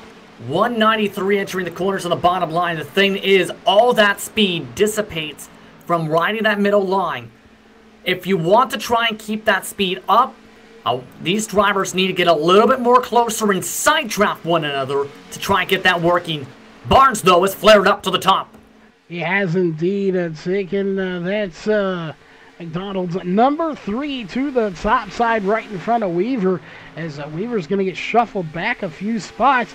As you see that 24 Jeff Stabenow, who we just talked to, in the second position, pushing Stephen O'Hare to the lead right now. And this is getting into what I like to call semi-crunch zone almost. 20 laps to go. I think with 10 to go is when we're really going to start seeing people make those moves that you could consider head-scratcher moves, but they could possibly win the race as well. I'm kind of in the boat where you want to at least start moving up in the pack with about 15 laps to go. At 10 to go at the very most, you want to try and get moves together. One driver, though, has just been spun around at the pit exit. It's Gary Nichols. Gary Nichols bringing it around in the number 8 machine. You see the smoke where he was. He's going to get it going back under fire. No caution going to be coming out for this. With 19 laps to go, he's on the apron. He's going to get it back on the racing surface.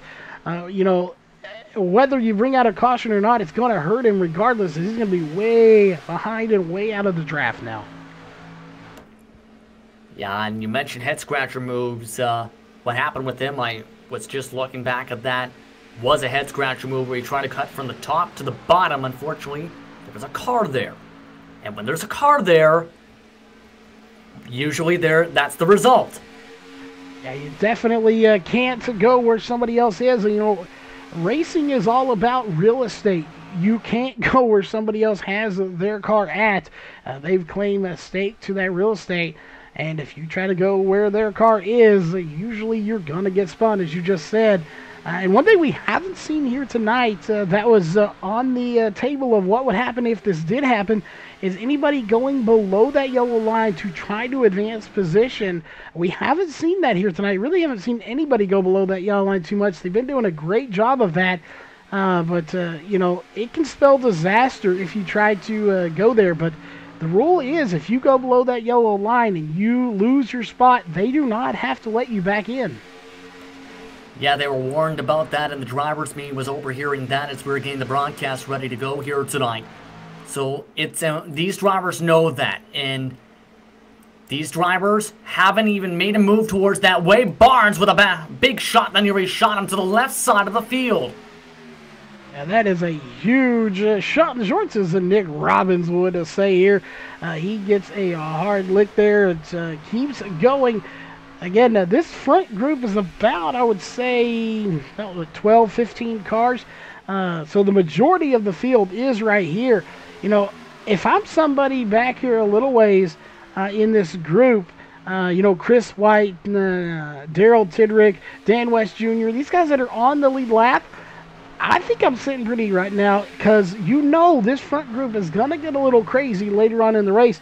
And if you're sitting back there not quite with them, as long as you don't go a lap down, depending on how many cars get involved in it, you could have a very good position come green, white, checkered or for the final laps of this race. Yeah, especially if the drivers up in front have already used faster pairs. That can in turn elevate them up the running order. But these drivers are getting very interesting. Barnes, not afraid to side draft. He's been doing it very well in that McDonald's machine. Just again, can't get to the quarter panel of O'Hare to get the side draft off of him to pull him back and push himself forward. He keeps getting side drafted instead by the 24. Yeah, side drafting, not the easiest thing to do. And if he can do it as good as he's doing it, he's right there on the side of that 24 machine. He has been doing a great job, like you said. So I expect to see, you know, him make a run here. If he's up at the front and he can use that side draft to his advantage, he very well could be your race winner here tonight. Again, time will tell. We have 15 laps to go. This is, again, that point you said is go time. This is the bare minimum right here, 15 to go. Yeah, you want to start getting that valuable positioning, and that's why I think some of the drivers are starting to make their way to the top line. Get themselves in position to be in the line that is moving, or the best place, rather, to make a pass.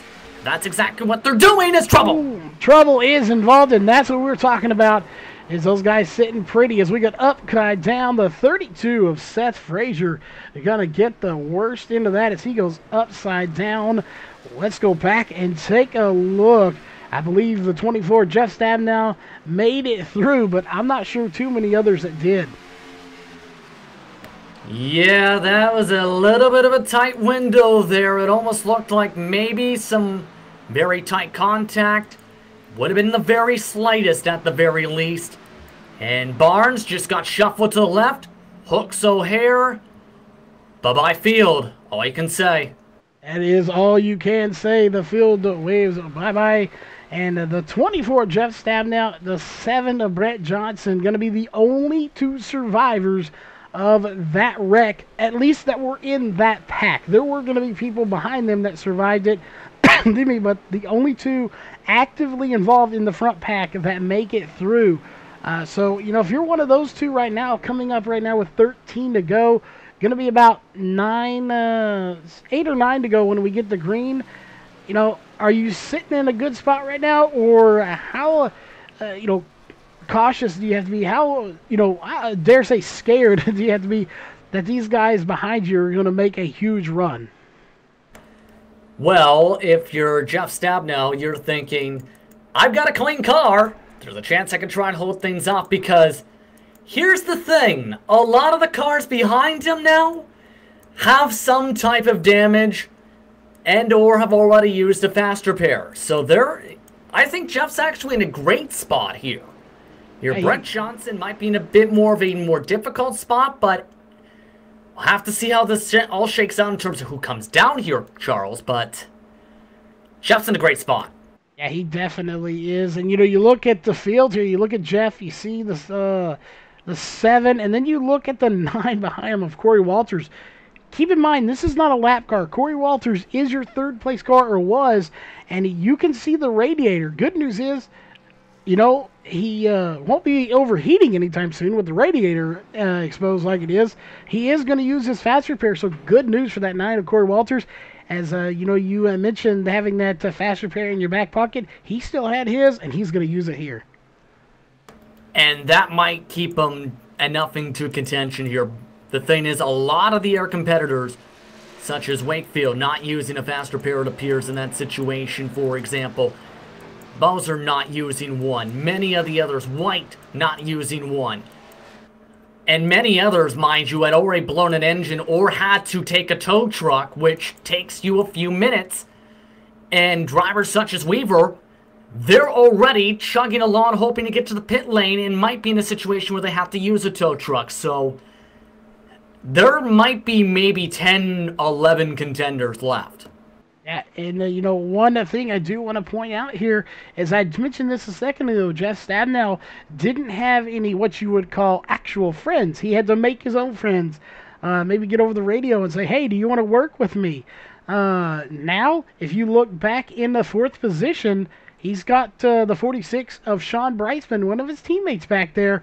That, if I'm correct, that will be putting him on the outside of row 2. So we'll see how quickly those two can get bumper to bumper and work together here in these closing laps. The 46 does have damage on both ends of the car, should note, though. So there's a chance drivers try and make moves on him. I'd be more interested to see if he can find a way to get hooked up with Walters again, because he mentioned Corey Walters and a 1-2 finish before during that interview. Walters got that clean car. He's in 6th position. Wouldn't be surprised to see Walter shoot his way up the running order with some of the cars that are up in front of him. Yeah, he definitely could. Again, that fast repair, a lifesaver there. Lifeline thrown out to you. And, you talk about strategy with tire wear, fuel strategy. When you go to the front, so when you stay at the back, all those... Using that fast repair is, just as important of a strategy when you have it. So he played that one perfectly. It's going to be, again, about 9 to go. So, you couldn't ask for a much better time to use that fast repair here with 8 or 9 laps to go. If something happens at this point, you're just going to have to deal with it. But perfect timing for that fast repair for the ones that still had them. Yeah, and this is, again, I talked about this. This is the situation you use it, if you haven't already, because it puts you with a clean car and leaves you around with many drivers who have already potentially used them, yes. But there's a chance you can shoot around them, gain a lot of positions, and potentially contend for the win. And I'm still really surprised with how this race has turned out, to be quite frank, with how the way the cautions have laid. But it's caused a lot of interesting names and strategy, to say the very least. All but one of the drivers in the top 9, from 2nd to 9th rather, double-digit position gains from where they started tonight. Yeah, it goes to show you, you never know. It doesn't matter where you start. It all matters about where you finish the race. And, you never know who's going to be up front. This is one of, like you talked about, this is one of those races where luck does come into play, but you also have to put yourself in the position to be there to, receive that good luck. So these guys do a fantastic job, and we call it luck. These guys call it skill. They plan this out from the get-go, depending on where they qualified and how they qualified. Absolutely, and now with them coming towards this green flag, it's anyone's race still, I think, at this point, because we've seen how crazy these starts have gone in. We've seen how crazy the battles have gone in as well once the top line forms. I think we're going to see some of the craziest racing yet. It definitely is. You talked about the front guys gaining double digits. Well, we only have single digits left in the race. It is going to be, again, 10 to go right now, 9 laps to go when we take the green flag. And, probably one of the best part of my jobs, and we'll see what your thoughts on it, getting to talk to these top 3 drivers after the race in the post-race show. I'm looking forward to hearing what these drivers thought of this race, thought of this Cup car here for Season 1, and just give us their mindset going into this race. Yeah, there's going to be some interesting viewpoints, to say the very least, with how crazy this race has been tonight. And there might be some very happy people, to say the very least, not just to win the race, but to be able to survive some of the potential carnage coming up with 9 to go. It is Pace the car diving off on it to its rightful place on pit road. Green flag is out as we're coming to the line. And it looks like Brett Johnson going to get a little bit of a jump, but he kind of reins that back in. That might be a black flag because he jumped way, way ahead of the race leader. And you cannot do that on iRacing. If you're that far ahead, you potentially can get a black flag for doing so. And if he does get the black flag for doing it, this is going to really pose a problem as he is going to the middle. So it looks like maybe he's going to try to get shuffled back here.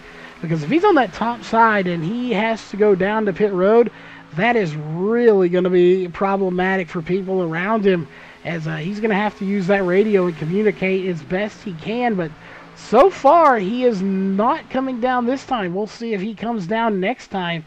But he has been shuffled back about 4 spots. Yeah, you have up to 3 laps to serve a black flag penalty. At the end of the 3 laps, you get the black flag with the cross, or the X rather, which means you were disqualified. So, if he does have that situation where there's a black flag, he needs to get to the bottom as quick as he can and serve it. He's looking like he's willing to work, though, with Walters to push him near 3 wide. And we'll see if he can do it, as the 46 has made his way from 4th to 1st there for a minute anyway. Right now, there he is first again. We're 3 wide for the race lead. Walters, Stabenow, and Brightsman, as that 3 wide is going to fizzle out as quickly as it started. But definitely very interesting there to have 3 wide for the race lead, as the caution is going to come out once again. And there was the chance of this happening with so many damaged cars. It looked like just a lot of them just ran over each other. Or the 23rd place car in Bellamy getting contact. Huffines also ended up coming up right in front of the 40 machine he used as fast repair. And they all just seemed to stack up, all wanted to go to the same place at the same time. 4 of them ended up spinning around, make it 5 involved. It was, and Dylan Huffines in that 5 went for a barrel roll on top of all of it.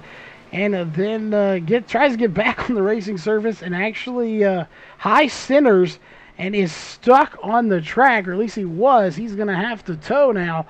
Again, we talked about it on Facebook, coming to the high banks of Daytona. If you're there stuck on the bottom and try to go just straight up onto the track, it is not going to work. You will high center these cars, and that's exactly what happened. Yeah, there's a chance you can't even move at all when you high center it like that, where sometimes you get lucky where you can just roll it off. Then there's the type where you just wedgie the car around. I've done it before myself. You don't want to be that type of person where it loses you the lead lap. But now they get to rack them and stack them again. And mind you, that 46 took the lead as all that craziness happened. Yeah, this is going to be interesting here. 2 teammates are going together, the 24 and the 46, Sean Brightsman and Jeff Stabenow. This is what, ideal scenario, really. You're going to have the inside and the outside row. We talk about this. They talk about it at the real Daytona 500 just a few weeks ago. What is the best case scenario for your team if you want to get a 1-2? Do you want to be bumper to bumper, or do you want to have inside and outside and be able to control both lanes? Honestly, I prefer bumper to bumper, and the reason for that is you're able to work together and push. And when you have a friend to push, it helps you so much in terms of being able to hold on to the positioning.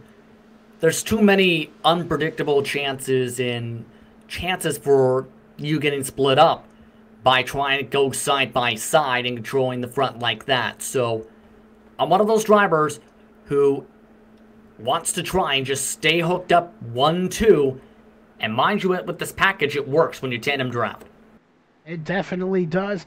No, we haven't got to talk about it here. We got them ready and queued up to go while we're under caution. We've seen a lot of craziness, so I figure it's a good time to bring in Of course, our BDC Coatings track facts. Of course, two interesting facts we come across. Didn't know either one of these, of course.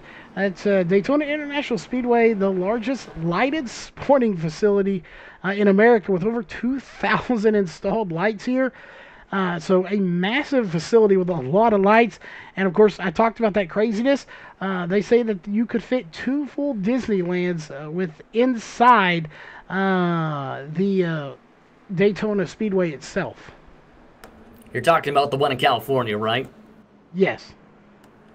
That is, yeah, this facility is absolutely massive, to say the very least. Doesn't surprise me too much at all, to be quite frank. Yeah, and, I'm not too certain if those facts were from the old Daytona. I believe this one, I'm not sure if the infield is any bigger, but I know they did a lot of improvements to the outside. Absolutely love the new look to it here on iRacing. But, yeah, a massive facility to get around here. So it'll be interesting to see who does come on top. But, again, just a really nice and big facility here at Daytona. Yeah, and iRacing's way of designing and scanning that whole entire front stretch complex and the new bits of the infield they added when they updated this facility, as well as with the backstretch, are just so beautiful, and you can definitely tell the work was put in by iRacing to make sure everything was good to go for this racetrack.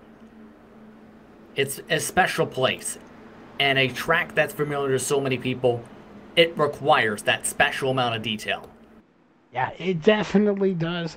Whether it's, the Daytona 500 or I believe they run a Rolex race here, whatever it is, there are a lot. I believe there's 6 big iconic races that get run at this track. It's a great facility regardless of what series you're running here. Obviously, we're running the Cup cars here for the season opener of the Northwest Cup Series, but it doesn't matter. It's just an amazing facility, and to get a win here, even on iRacing, with the stout field like this, or in the Coca-Cola Series on the eNASCAR side, it's almost humbling to get a win. Yeah, many drivers want to win at Daytona for a reason. It's a tough track to battle at, but super speedway factor for one. But two, so many big names are made here, especially when you start the campaign here. It shows how much work was put in by teams and drivers to prepare for a race such as this. It's going to come down to the final 3 laps potentially to decide everything here tonight to see who can come away with that first victory of 2020. Yeah, it definitely is. Somebody will have to walk away with the win. Question is, who is it going to be? Reading on social media there, I agree. It could be anybody in the top 5. I'm almost going to say in the top 10 right now. As the lights are off, so we are going to get the green flag here with 3 to go. And I'm not sure you can give us that information there on the back end. Is this considered a first green-white checkered, or is this just going to be a actual, non-attempt, but still kind of a green-white checkered? We're outside that window where we're coming to 3 laps to go, so you get the green-white checker trigger if it's 2 to go. Okay. If the race is official, though, if you get the white flag, that is going to be the key for all these drivers. It is indeed the key. So we'll see green flag going to be coming out this time by, as we will have 3 laps to go. We'll bring the sidebar back onto your screen. Brightsman out front, and he is going to lead the charge here. We'll see. Here comes the 24, Jeff Stabenow, to his outside. But that 9 of Corey Walters, use that fast repair, and he's going to push that 46 machine as we got the 83 going around. He blew his engine right on the entrance, trying to upshift. Might have went for a money shift instead. What a time to blow your engine. We stay green, however. But I'm surprised there wasn't a countdown to control that front. Instead, it's allowed Walters to go up to the top. Walters goes to the top, Chris probably well, he is out of this race at this point. It's not going to allow him back in, as here comes Jeff Stabenow going to push that 9 to try to make something happen. As teammates, you'd think they'd work together a little bit, but this is go time. We're coming up on 2 laps to go here as they cross the line. 2 to go for this entire field. Right now, it is Jeff Stabenow out front, followed by Corey Walters, and now Casey Tillman getting into the mix in that 92. Where did Casey come from? He was one of the drivers who had lost the draft before the big one in the lead pack.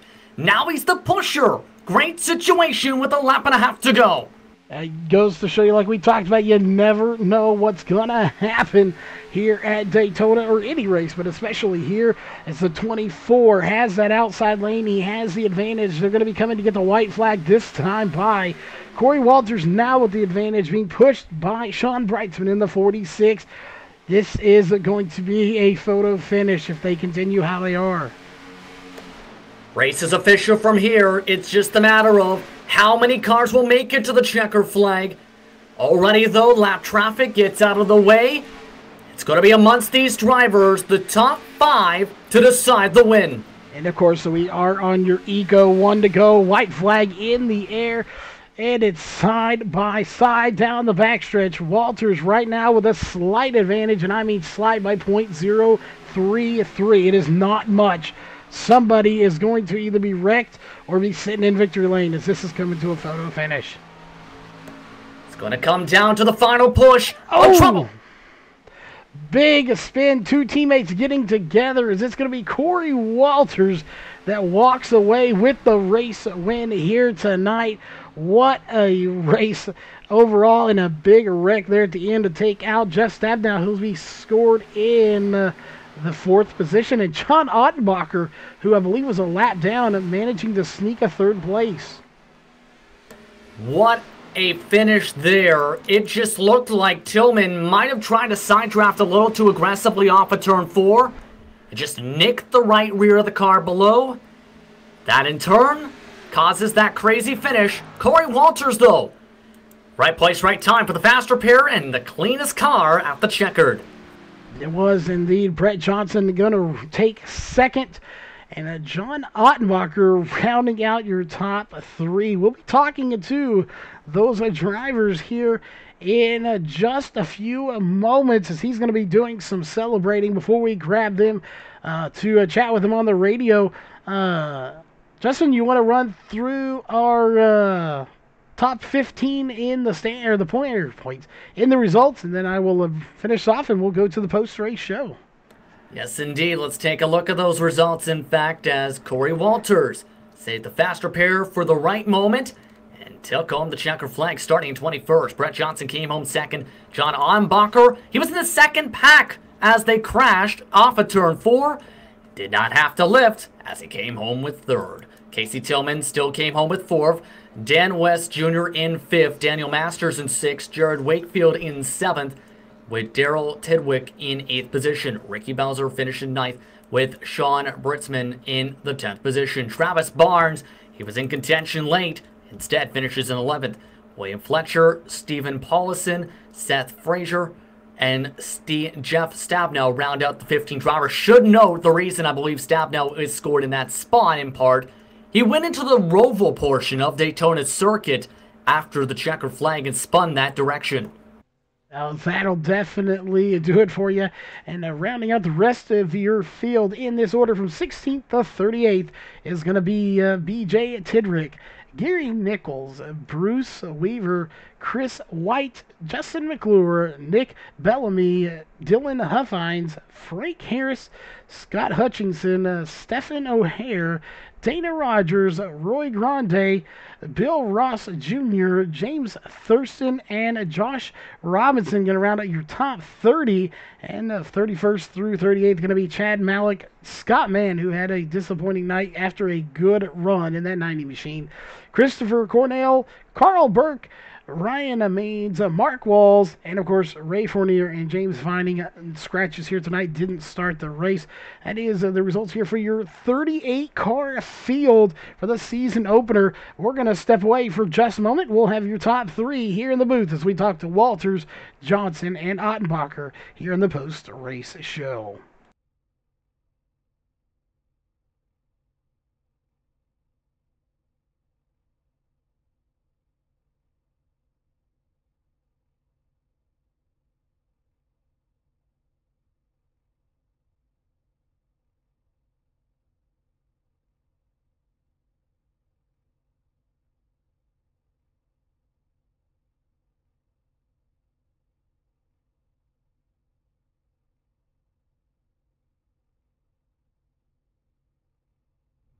All right, we are back, ladies and gentlemen, with your post-race show here from the virtual Daytona International Speedway.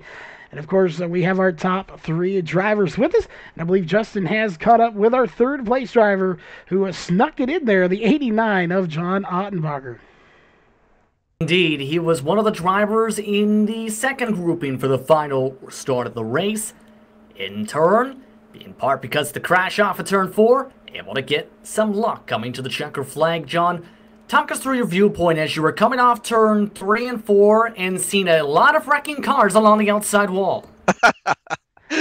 Yeah, I got a little luck there. I was trying to give William a push there and just try and get up to there and make a fight for it. And I think I bumped him a little in the corner and got him a little loose, so I got underneath of him and was able to stay there, and then saw the wrecked cars and somehow was able to just kind of avoid it and drive through. And I think the calamity happened behind me, so just snuck one out there. It was a crazy race overall with the way a lot of the attrition worked out for tonight. What was going through your head as this race progressed in?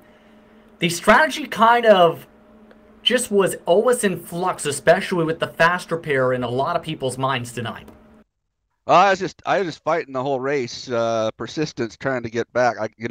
That first wreck I got behind, was damaged and tried repairing it, and so I got down 2 laps, and I just was fighting back. So I've only been on the lead lap here, the last 20 or so laps, maybe. Indeed, and you still get the luck to come home in third tonight. It was a crazy race overall. But overall, it puts you in a good situation to start the season points-wise. Of course, we talked about top 20. Put you in that situation to lock yourself in for the next race. That's at Las Vegas. Your thoughts on going to the Sin City? Oh, I love Las Vegas. It's a fun track. Always enjoyed there. A lot of good racing there. So really looking forward to it. Is there anyone you want to thank before we let you go? I got to thank my teammates with Wicked Chassis Racing, Jeff and Sean, and I'll throw a shout out there to Mark. It was good seeing him out here tonight, and I think we're still working on some deals for sponsorships, so I'll wait for the next one for that. Congratulations on the top 3, John. Crazy way to get the top 3. Yeah, real crazy. A lot of luck. Thanks a lot, guys. There's John Ottenbacher coming home in third tonight. Standing by with second place is Charles. He's with Brett Johnson. Brett, we got you here on the radio. We didn't see you a whole lot like the last half of last season. You come back here and almost coming back with vengeance. You finish in second place here. Give us your thoughts overall on this race as you narrowly avoided that last caution there. You and Jeff Stabenow, one of the only 2 drivers to make it out of about 14 cars involved in a wreck. Yeah, I just luck more or less. I missed one early on too that car flew over the top of me. I don't know how I didn't get damaged there, but yeah, I just got luck. I don't think I had a nick on it, miraculously. So, yeah. Oh, good. It was a great race for everyone, most everyone involved anyway. Had a few cautions there. We'll talk a little bit about those cautions real fast in the big ones. A little bit of luck. Is there a strategy to putting yourself in a good position to try to avoid these wrecks? Do you like to stay midfield, or do you want to be up front to just avoid all of it? Well, I prefer to be up front, but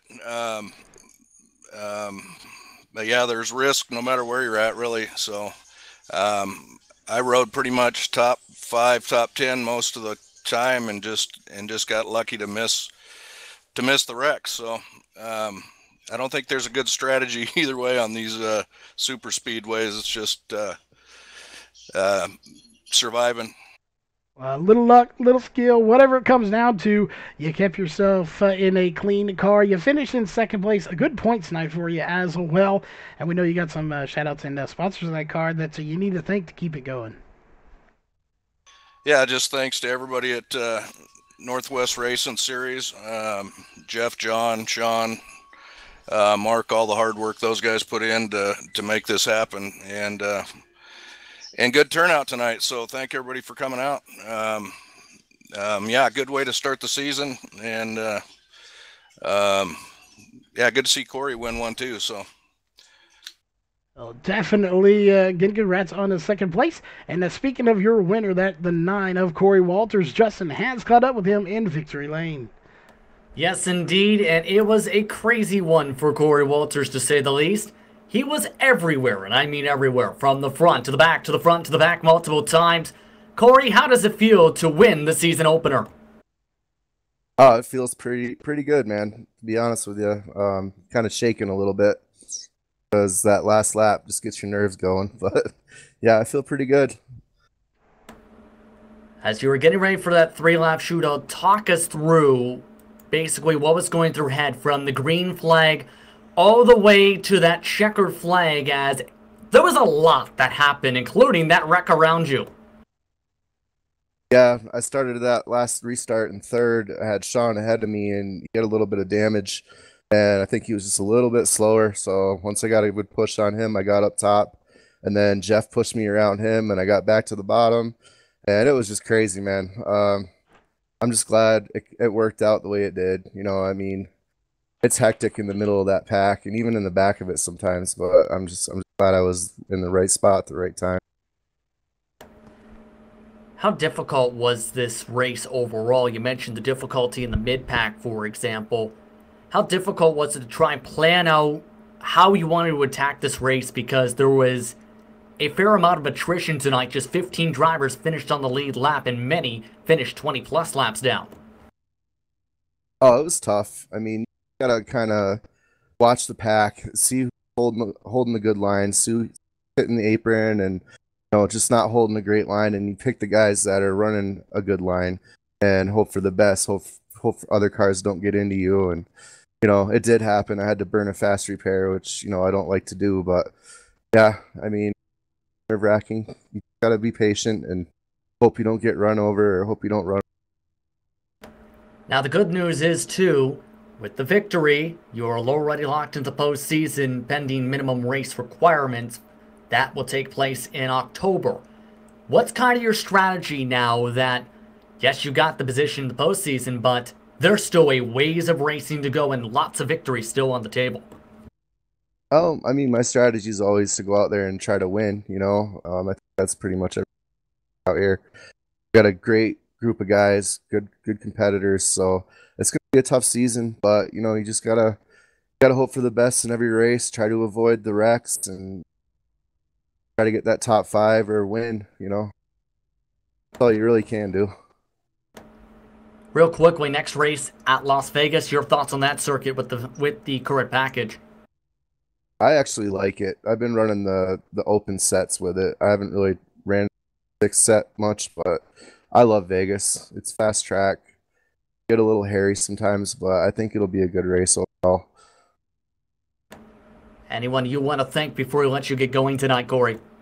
Yeah, I want to thank Jeff. I want to thank Sean. I want to thank Mark. I want to thank John. All those guys worked their butts off, try to put this stuff together, and I think I'm happy to be a part of this best thing. Congratulations on the victory to start the campaign, Corey. It was a heck of a one to win. What a race that was here tonight. almost speechless for words here. An outstanding race. Again, we'll let you have some final thoughts here, Justin, before we wrap this up and we pack up, as we got some dirt racing coming up on Wednesday. Yeah, it was an intriguing one tonight, to say the very least, to open up the season. Lots of attrition and lots of stuff that was interesting, to say the very least. But I'm curious to see what happens with a lot of these drivers at Las Vegas, because there's a saying, the real season doesn't start until race number 2. And for a lot of the drivers, where they're going to have to not just battle for positions, but balance tire wear, try and find the perfect lines, try and manage their momentum in the runs down the back straightaways, and try and put themselves in good situations to have long run speed, that's where I think we're going to see a lot of the top drivers stand out and try and flex their muscles once we go to a first mile and a half of the season. Yeah, definitely. I expect to see the exact same thing. Second race is where it all starts. We'll see them there. And of course, on behalf of Northwest Racing Series, myself, Justin, we will see you next Monday night with some more racing. Until then, stay safe, and we'll see you at the next race.